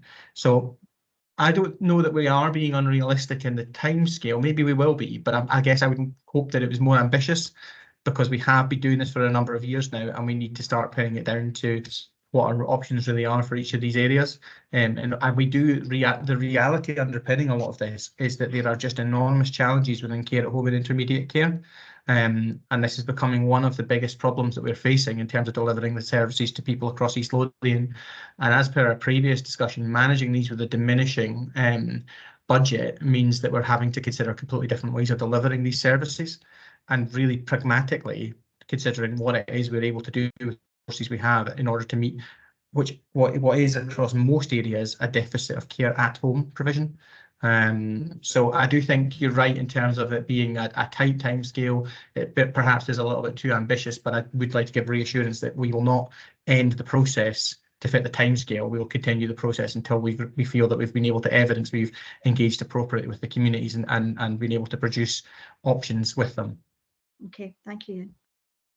Yeah, that last assurance, Ian, is actually really important, so thank you for offering that reassurance. We've had a few questions, I think, that are important to bear in mind about resource and timing and who we're accessing, so the update will be useful, as will your further assessment of whether or not the point you've reached as we head towards the eventual reporting is actually concluded in a way that we would all be satisfied with. So thank you for the paper and thank you for the response to the questions. Any final questions before we go to the recommendations? No.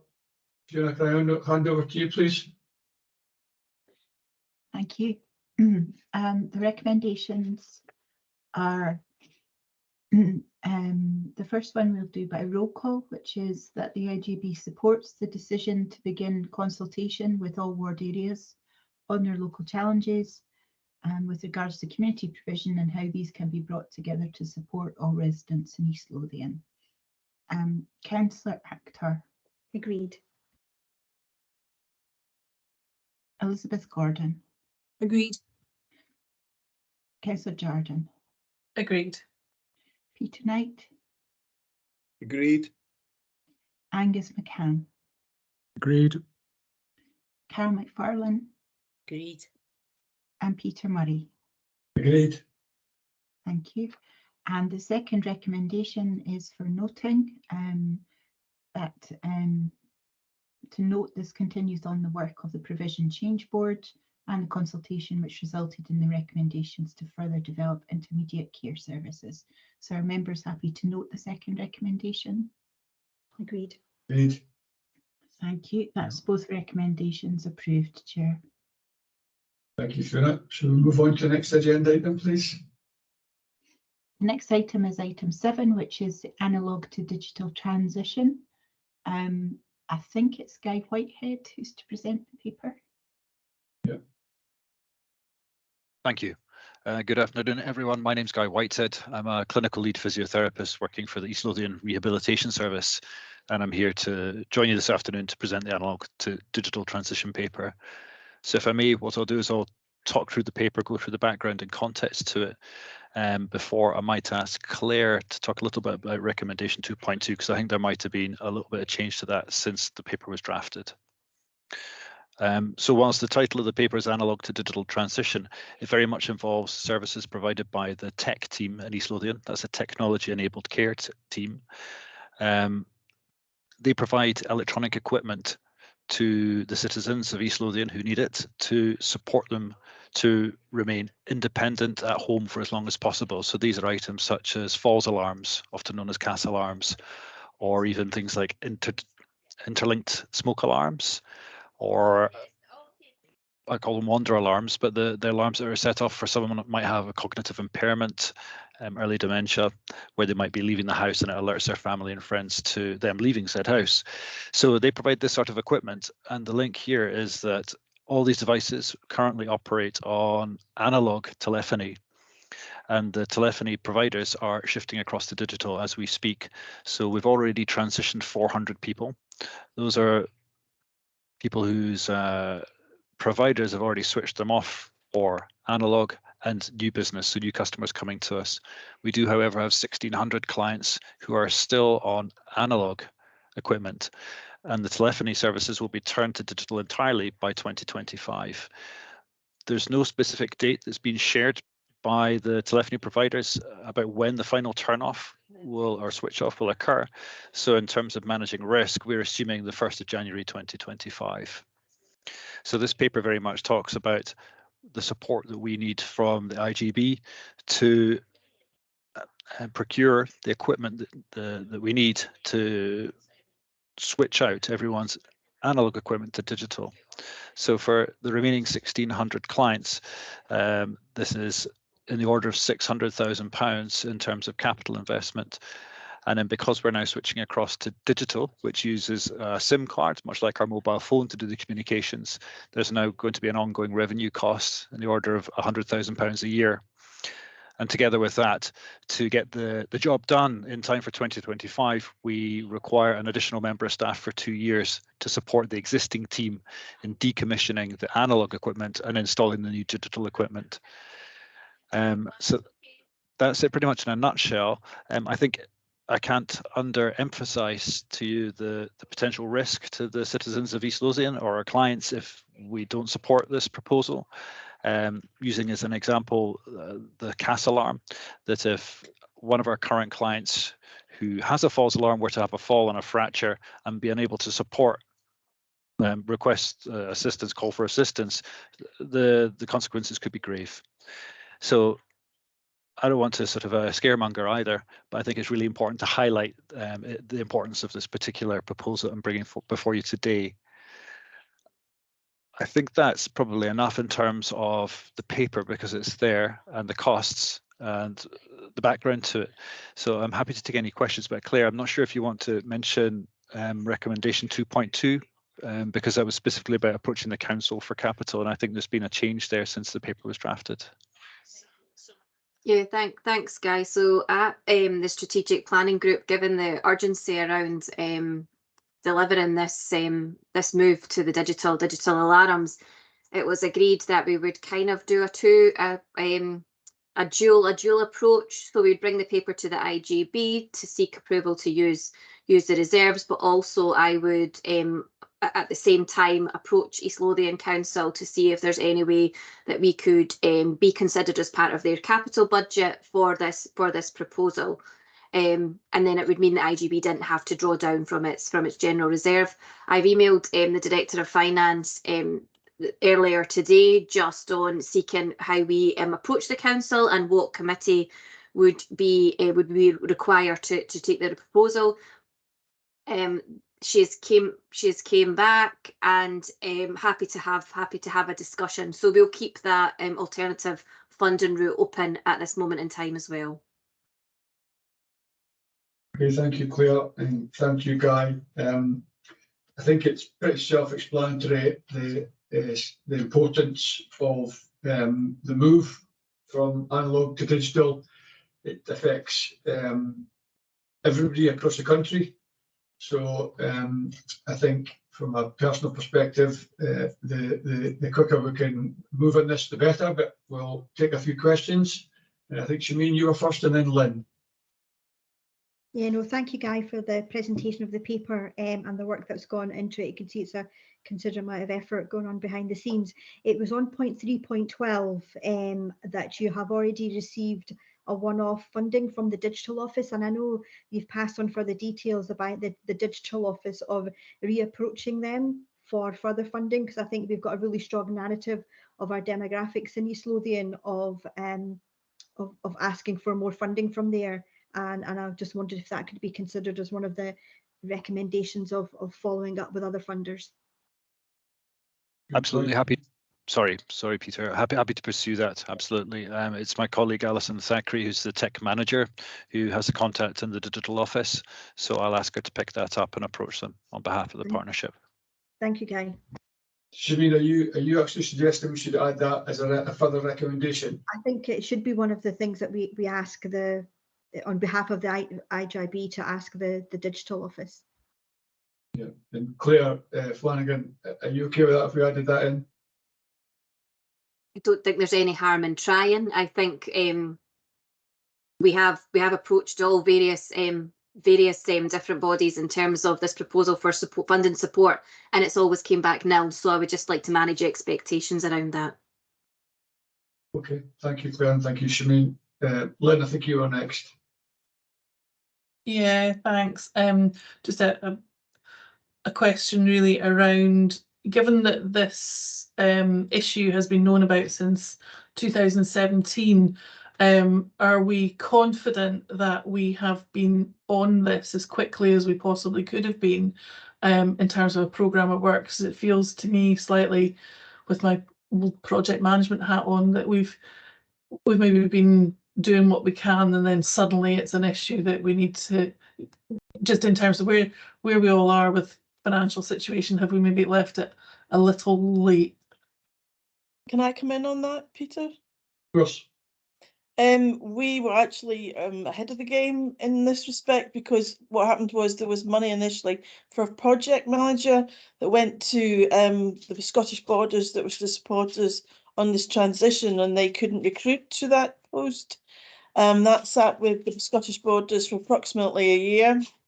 What also happened was that then that was taken over by Mid Lothian. They have not been able to recruit. Sorry for the noise in the background, it's the dogs.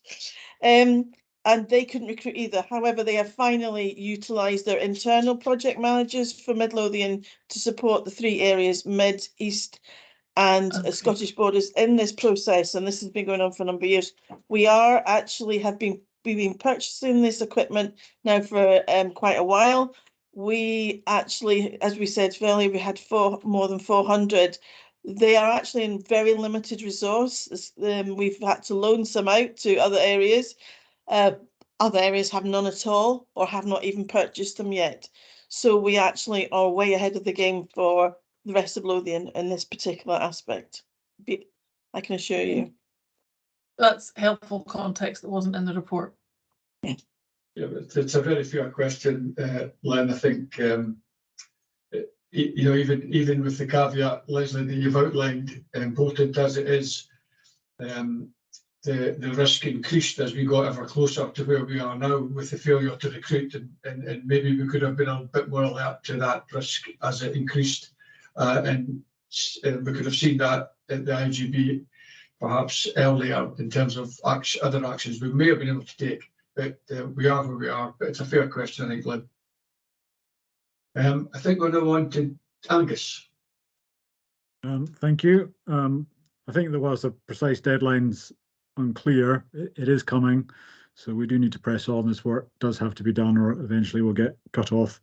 I have a slightly technical question, but it has a cost implication. So I'm no expert in telecare, but I'm a technologist, and the move here is from analog landlines to digital landlines, and yet we have SIM cards factored into the story as well. So I wasn't clear if that's presenting a different and additional revenue requirement for SIMs. Apologies, I perhaps didn't explain it clearly. So with the analog lines being cut off, it's not that they'll be connected to the digital phone lines. They'll just be SIM enabled from that point moving forward. There is a piece of work looking at connecting them to digital lines for people that are perhaps more rurally situated, where the SIMs might not be effective. I mean, East Lothian could be quite challenging when it comes to connectivity for mobile phones, and it'd be the same risks that we present. But that's a piece of work that's being looked at, I think, by the digital office and others, together with the telephony providers, about the possibilities for connecting them, hardwiring them, if you will, to the digital phone lines. But the first pass is all for a shift to SIM-enabled devices. Okay, thank you. Angus. David Bennett, please. Hi, thank you. I declare an interest. My mother's a user of an alarm. And I endorse very much what you've said, Peter, and what Mr. Whitehead said about it being a vital and critical service, along with the other elements that are in the programme. I have 2 quick questions. One is, was any consideration given to outhousing this and therefore creating just a revenue requirement rather than a revenue and capital requirement? And the second question is, what is the charging policy going forward likely to be? Do we have any idea if we're going to seek to recover extra additional cost through charging, given the increase in costs that confront the programme? Thank you. For your first question, yes, we did look at other areas. I think it's perhaps Falkirk area or somewhere further into the west, that one of the board areas or one of the partnerships have outsourced provision of all this equipment. But when we looked at the costs involved, it appeared to be far more expensive than doing it in-house, so to speak, as we already have a robust tech team who are able to do this piece of work. And so it takes it back to just procurement costs as opposed to an ongoing charge for the device, a rental agreement, if you will, plus the management of those devices. And we did look at that a long time ago with when Marie, forget her surname now because she's retired, that's terrible of me. Marie and Alison looked at it together before I was involved. And when I was involved, it's fully moved across to just developing it within house. So it seemed to present the best value for money for the partnership doing it this way. Can you remind me of your second question, please? The cost implication for charging going forward, if any thought's been given to that, and whether there will be a need to recover or attempt to recover some of the significant increases in cost for the programme through charging. I think Laura can answer that question for you, maybe. Laura? Thanks, Leslie. Thanks, Guy. Thank you. So charging as it stands, as you will know, is agreed by the council, and we implement it as the partnership. So I'm not aware that the council have considered increasing charging for alarms based on this piece of work, but that will be in their gift to make that decision. But I think it certainly needs considered, but that will also sit on the backdrop of the government's proposal to remove social care charging in the lifetime of Parliament, as you know as well. So yes, nothing is certain or nothing is clear, but obviously that may be one option going forward. Thank you, Laura. Is that okay, David? Yeah, good questions. Thank you for those. Any other questions before we go to the recommendations? David, your hand's still up. Are you just a legacy?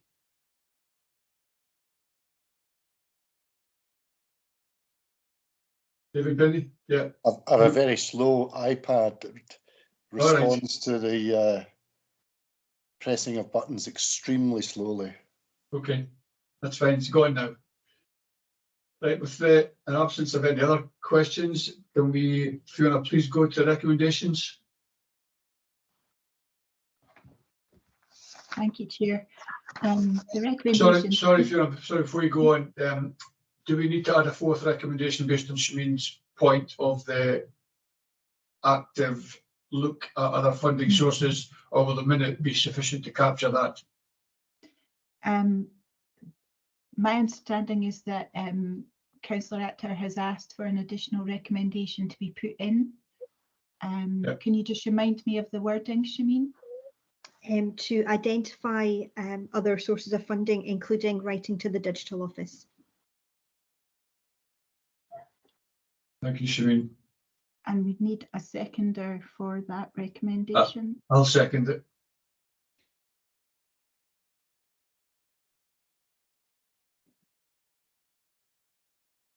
And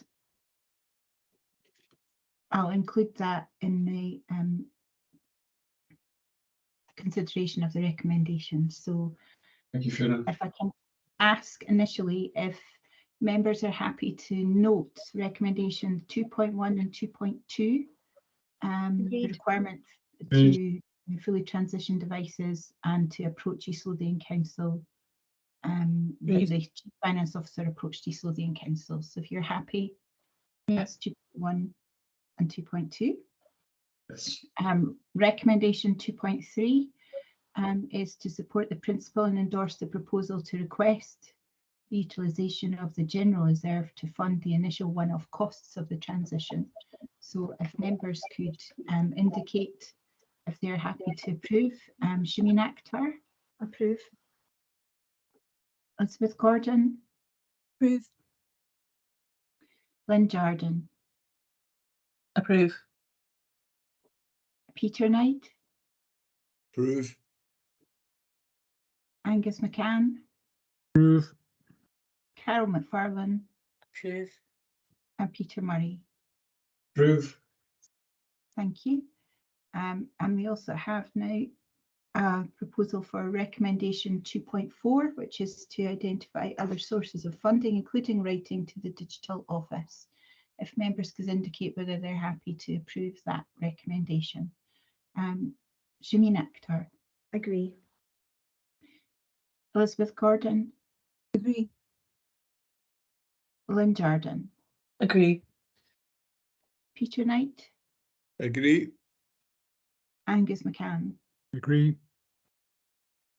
Carol McFarlane? Agree.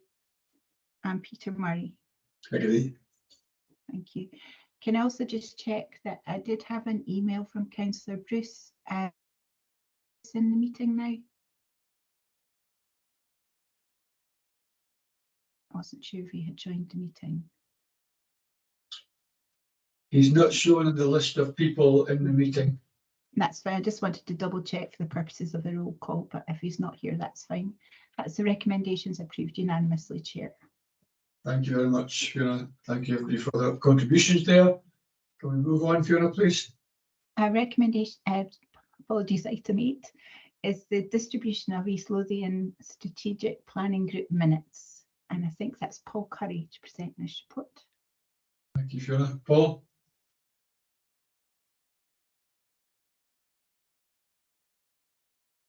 You're on mute. First yellow card. Apologies for that, Chair. We have a short paper. I won't be long. We've only got a few minutes left of the meeting. The paper is a follow-on from some work that you'll be aware of, those of you in the SPG, looking at the terms of reference for the Strategic Planning Group, and it's with regards to the distribution of minutes of the proceedings of the SPG and whether these should be publicly available or distributed only to SPG and IJB board members. I won't go into the background in the paper. It simply relates to the functions of the SPG, what it is it does and how it acts as the strategic advisor to the Integration Joint Board. It gives a bit of background in terms of the roles and duties of the SPG and its revised terms of reference. As those of you who are members of the SPG will be aware, the group covers a range of matters, including strategic matters to do with the strategic plan and its development and the directions that deliver on the commitments within the strategic plan. It also has a duty in terms of producing an annual delivery plan and an annual performance report, which set out the work that's been done through the Health and Social Care Partnership and its delivery of the priorities for the IJB. The SPG also acts as a forum for service review and transformation project consideration, and it received progress reports from the Health and Social Care Partnership change boards across a range of areas of work. The SPG is not held in public and there are no video recordings of the meetings. This is historic and reflects the, at times, business confidential nature of the issues that are considered at the meeting and the discussion looking at options for either acting on within the responsibilities of the SPG or for bringing to the IJB for consideration. The current publication of the SPG minutes is considered at odds with this situation.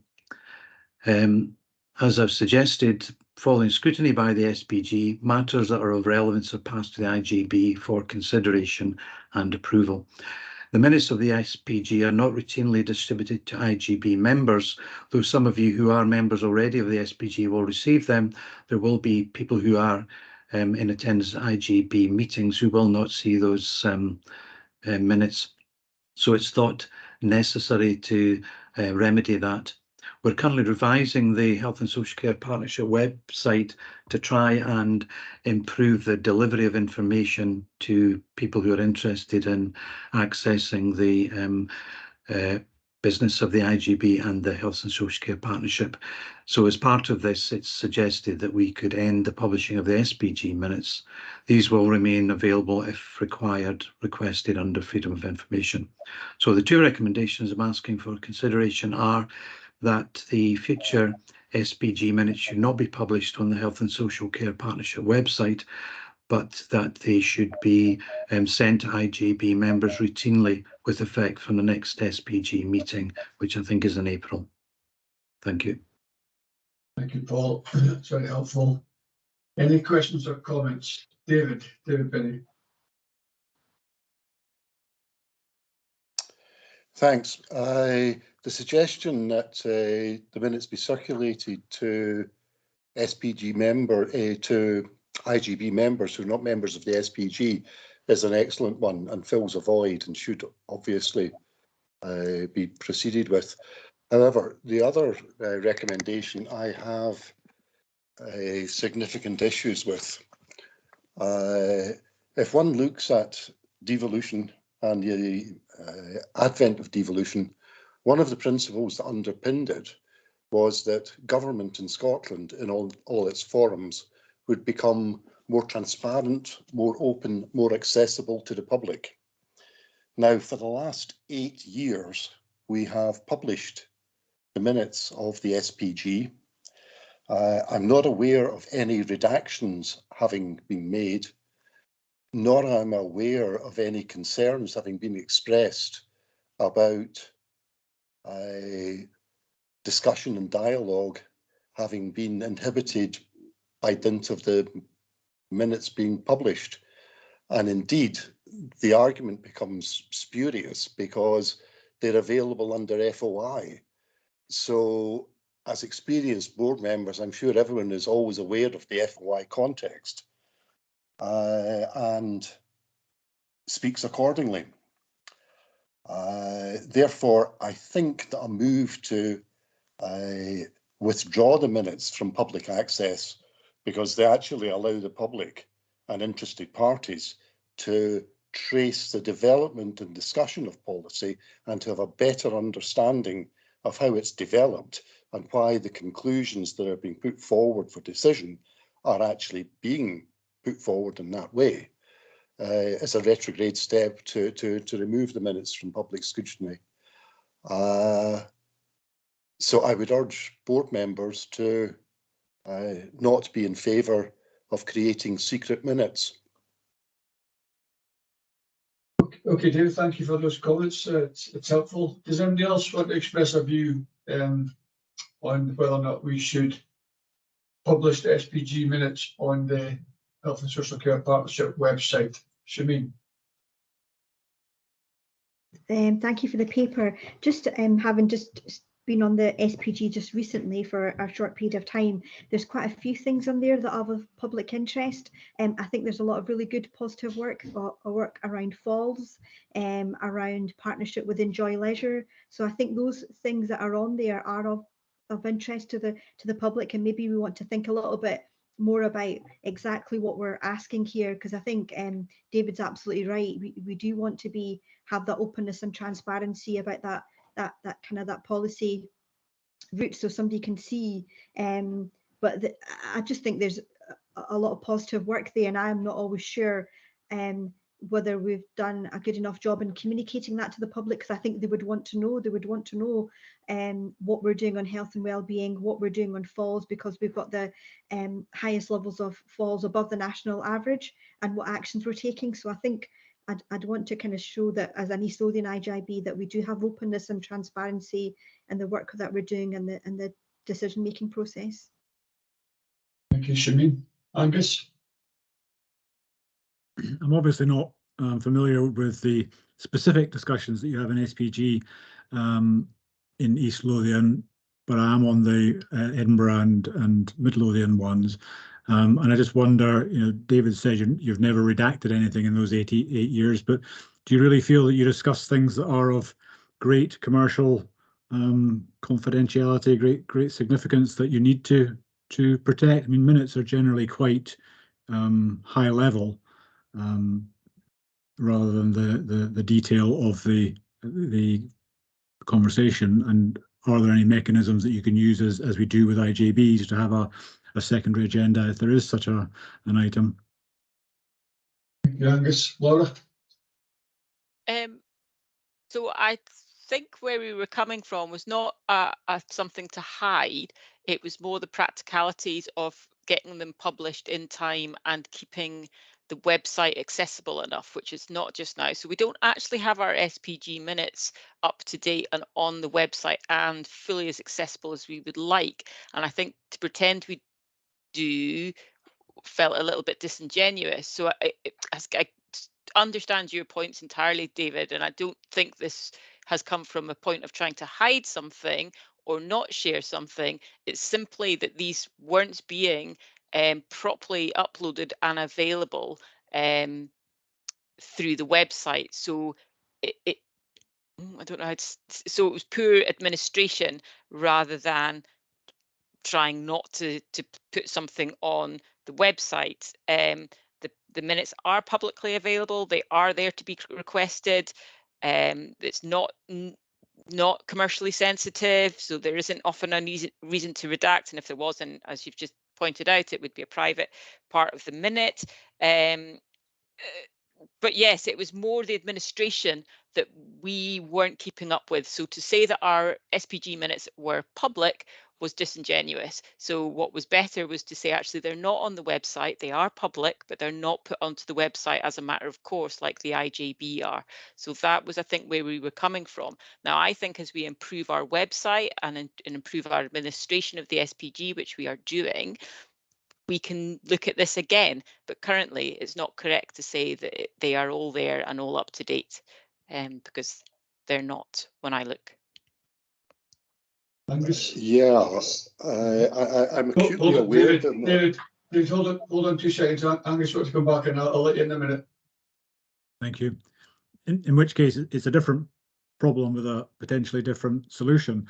And we've had the same discussion at Edinburgh, and I can't remember the words you used about inefficient admin. I don't think it's so much about inefficient admin, it's about overhead. Those are your words, not mine, Angus. Yes, exactly. So it's about overhead in the overall system and about trying to be efficient. And in Edinburgh, what we do is we provide the draft minutes of our subcommittee to the next IJB. And that is done. They are noted as being in draft. They're there for information to allow members to see what discussions were happening, and they will get approved formally in due course. And so they become public in a sense through the publication of the IJB papers, which they're part of. And I'm not sure we make any statement about whether they are public papers. So the key things there, I think, are they're draft, they're known to be draft, and then they're just packaged up for information in the IJB papers. Thank you, Angus. David? I've reservations about the suggestion that a minor administrative task requires the cessation of publication of minutes, which do have an import to people that want to follow issues.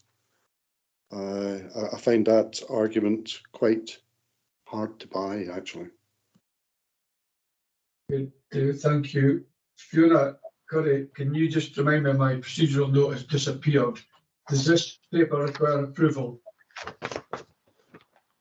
Yes, the recommendations do require roll call approval. Okay. Sorry, somebody want to come in there? No, Siobhan?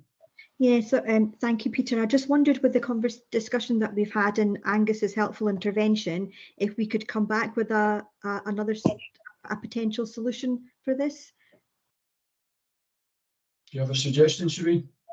I think just taking on board Angus's comment that if it's a draft minute is part of the IJB minutes, and that goes out and it's on the website, so it's part and parcel. All IJB members will see it, and it'll be also available to the public. I think he's made a good suggestion there. I don't think we could put the draft SPG minute out with the public IJB approved minute. It'd have to be an approved minute that went out if anything did go out. Can I make a suggestion that we'll have to take a roll call on this? I'm going to suggest that if we accept Laura's assessment, that we allow one more meeting cycle, i.e. to the next April meeting, for Laura and Paul to come up with a workable solution that will deal with the administrative burden that Laura points out is the inhibitor to making them more publicly available. I don't get a sense that MD is dissenting from David's concerns. In fact, it sounds as if those that have spoken are in support of as much transparency as possible. So my suggestion would be that we allow this a little bit more time for it to come back as an option to deal with the challenge that Laura has outlined to us, and a timeline as to when that availability through the administrative challenge that was described can be dealt with. So i.e. we're accepting David's point. If indeed that's the way the roll call goes, that's for you to decide. But my contribution to this is that we would consider that as a further option, that we look at the administrative challenge and look to resolve that, rather than say they're not available as a temporary fix for this. because that's just a concession for a moment that Laura herself conceded that we would return to as soon as the administrative challenge was resolved. So it's not as if we are seeking to maintain the avoidance of them being public. It's just a human resource challenge, if that's the best way to describe it.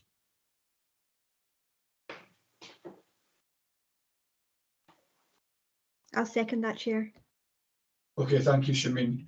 Fiona, can we then therefore go to the roll call and see where we are with this? If you're happy to proceed with the recommendations as set out, did my alternative option is my alternative something that we would just look to do again in the minute, or is it a formal additional recommendation? I think that you can. I think probably the easiest way to do it would either be to consider the recommendations as set out, and if recommendation 1, which is to agree that future SPG minutes should not be published on the website, if members decide to reject that recommendation, then you could ask officers to come back with an alternative proposal. That's very helpful. Let's do it that way. Okay, so we'll take the recommendations individually. So recommendation 1, as said, is to agree that future SPG minutes should not be published on the HSCP website. So if members could indicate whether they wish to approve that recommendation or whether they wish to vote against it. Shamin Akhtar. Against. Elizabeth Gordon. Against. Lynn Jardine. Against. Peter Knight. Against. Thank you. Angus McCann. Against. Carol McFarlane. Against. And Peter Murray. Against. Okay, that recommendation is not approved. And the second recommendation is that members agree that IJB members should receive the SPG minutes with effect from the next SPG meeting. Shamin Akhtar. Agree. Elizabeth Gordon. Agree. Lynn Jardine. Agree. Peter Knight. Agree. Angus McCann. Agree. Carol McFarlane. Agree. And Peter Murray. Agree. Thank you. That recommendation is approved. So the first recommendation is not approved and the second is approved. So in terms of moving this on, have you captured in a minute sufficiently that we've asked for the officers to come back with an alternative proposal to ensure the accessibility of the SPG minutes? Yeah, I think you indicated that in your initial comments, and I'll capture that in a minute. Yeah. Right. Thank you very much. Apologies to everybody for we're slightly overrunning. Angus, did you want to come in this point? If I could just add one other point of context, and I'm sure Laura and colleagues can come up with a workable plan on their own. The scheme that Edinburgh operates puts in the draft minutes, and that's done for speed so that fairly current minutes go in front of IJB members, even if there's going to be some minor tweaks on them.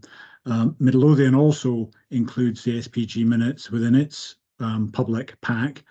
I think they're final minutes, and when that happens, it means you have to run through a further cycle of the SPG to formally approve them, to make them final, to then include them. So that means that they then arrive a little bit later, a few months after the meeting. So that's a decision for this board and officers to take, but that's the difference in the two. But both of them put the minutes into the public pack. Thanks, Angus. Okay, as I've said, apologies for being slightly late. We've got one paper left, I believe. As I said, few of my procedural notes just disappeared, so I'm relying on you to help me here. So next agenda item, please. Item 9 is the process for appointment of IJB service user representative, and I think it's Paul Curry to present this report as well. I have an interest in this. Do you think that I should stand down from this item? Fiona? As you're not a voting member and it's not requiring a roll call, I don't think that you need to leave the meeting, Marilyn, but you've declared the interest, so it might be as well as if you don't comment on this item if you're happy with that. Thank you. Thanks, Marilyn. That was very helpful. Thanks, Fiona. Shall I continue? Yes, please, Paul. Right. Sorry. Thanks. This is a very short paper. I'll keep it brief. It's setting out the process that we've undertaken in order to replace the soon-to-be vacated by Marilyn post of service user representative. It's very straightforward. There's a little bit of background talking about the membership of the IJB and how the IJB is constituted. We have the vacancy coming up at the end of this month for the service user representative, and we have begun a process that's been publicised through third sector partners, through Volunteer East Lothian amongst others, and which has been put through East Lothian Health and Social Care Partnership digital channels, though I don't think in fact it went to East Lothian Courier, so I think that's a mistake on my part, for which I apologise. We're hoping to appoint somebody in April 2023. The closing date for the vacancy is the 27th of March, and the interviews are scheduled for the afternoon of the 5th of April. We've got two recommendations to note. One is that the process is underway to appoint to the service user representative post, and to also note that we've got two other vacancies.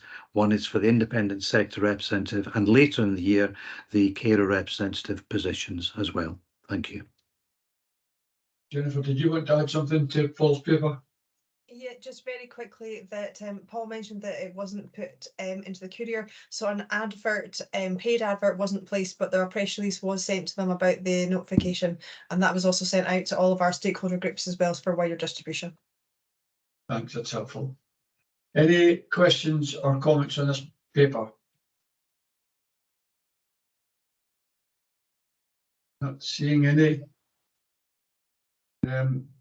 I hope it's appropriate at this juncture, just very quickly, whilst we go through this process, to note Marilyn's unstinting loyalty and contribution to this board. Marilyn's been with us a long, long time, and I don't know what your thinking, Marilyn, is about applying. I'll leave that up to you to decide that, as we touched on when we met a wee while ago. But I think it's right that we acknowledge you've been with us for a long time now. And you've offered some really helpful contributions and served those that you are here to represent extremely well. So my gratitude to you, and I think I say that on behalf of the whole board. Marilyn. Thank you very much, Peter, and just say that I've found it a very rewarding experience, and it's been very, very positive for me in my life. Thank you, Marilyn. So back to paper then, Fiona. Thank you. The recommendations, as Paul mentioned, are for noting. So if members are happy to note. Agreed. That's great. Thank you very much. That's the recommendations approved. And that's the end of our business, Chair. That's great. Just quickly, I know Judith had to leave us. It's a great pity, but I think this is Judith's last meeting. Pretty sure that's right. So for the minute, I would like to record our gratitude to Judith for her contributions to this board over the years.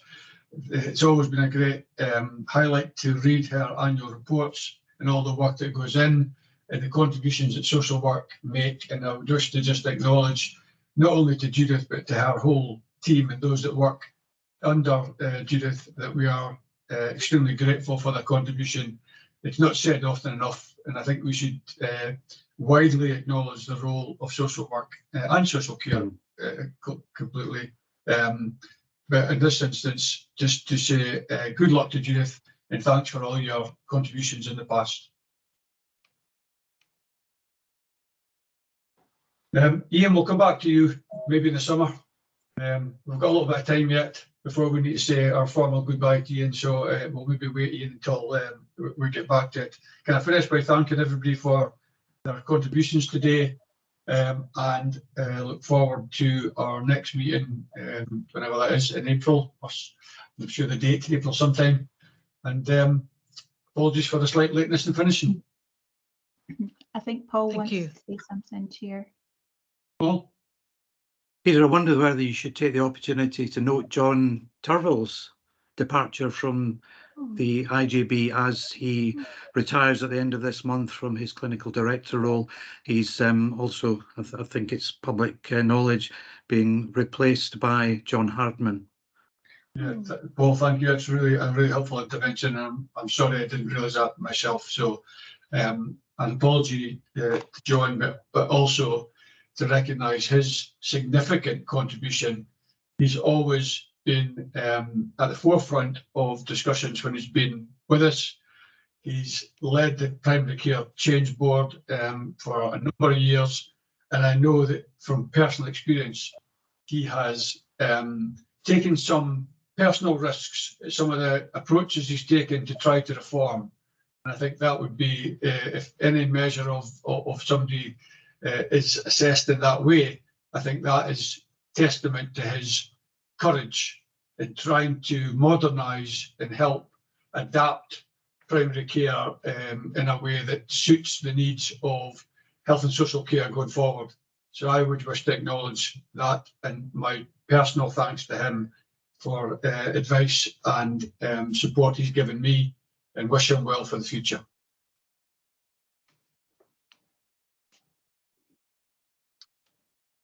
Okay, thank you, Paul. Very helpful to remind me of that, so I'm grateful to you for that, and we'll see you all soon. Thank you, Peter. Bye. Thanks. Thanks, Fiona. Thank you. Can you switch off the recording?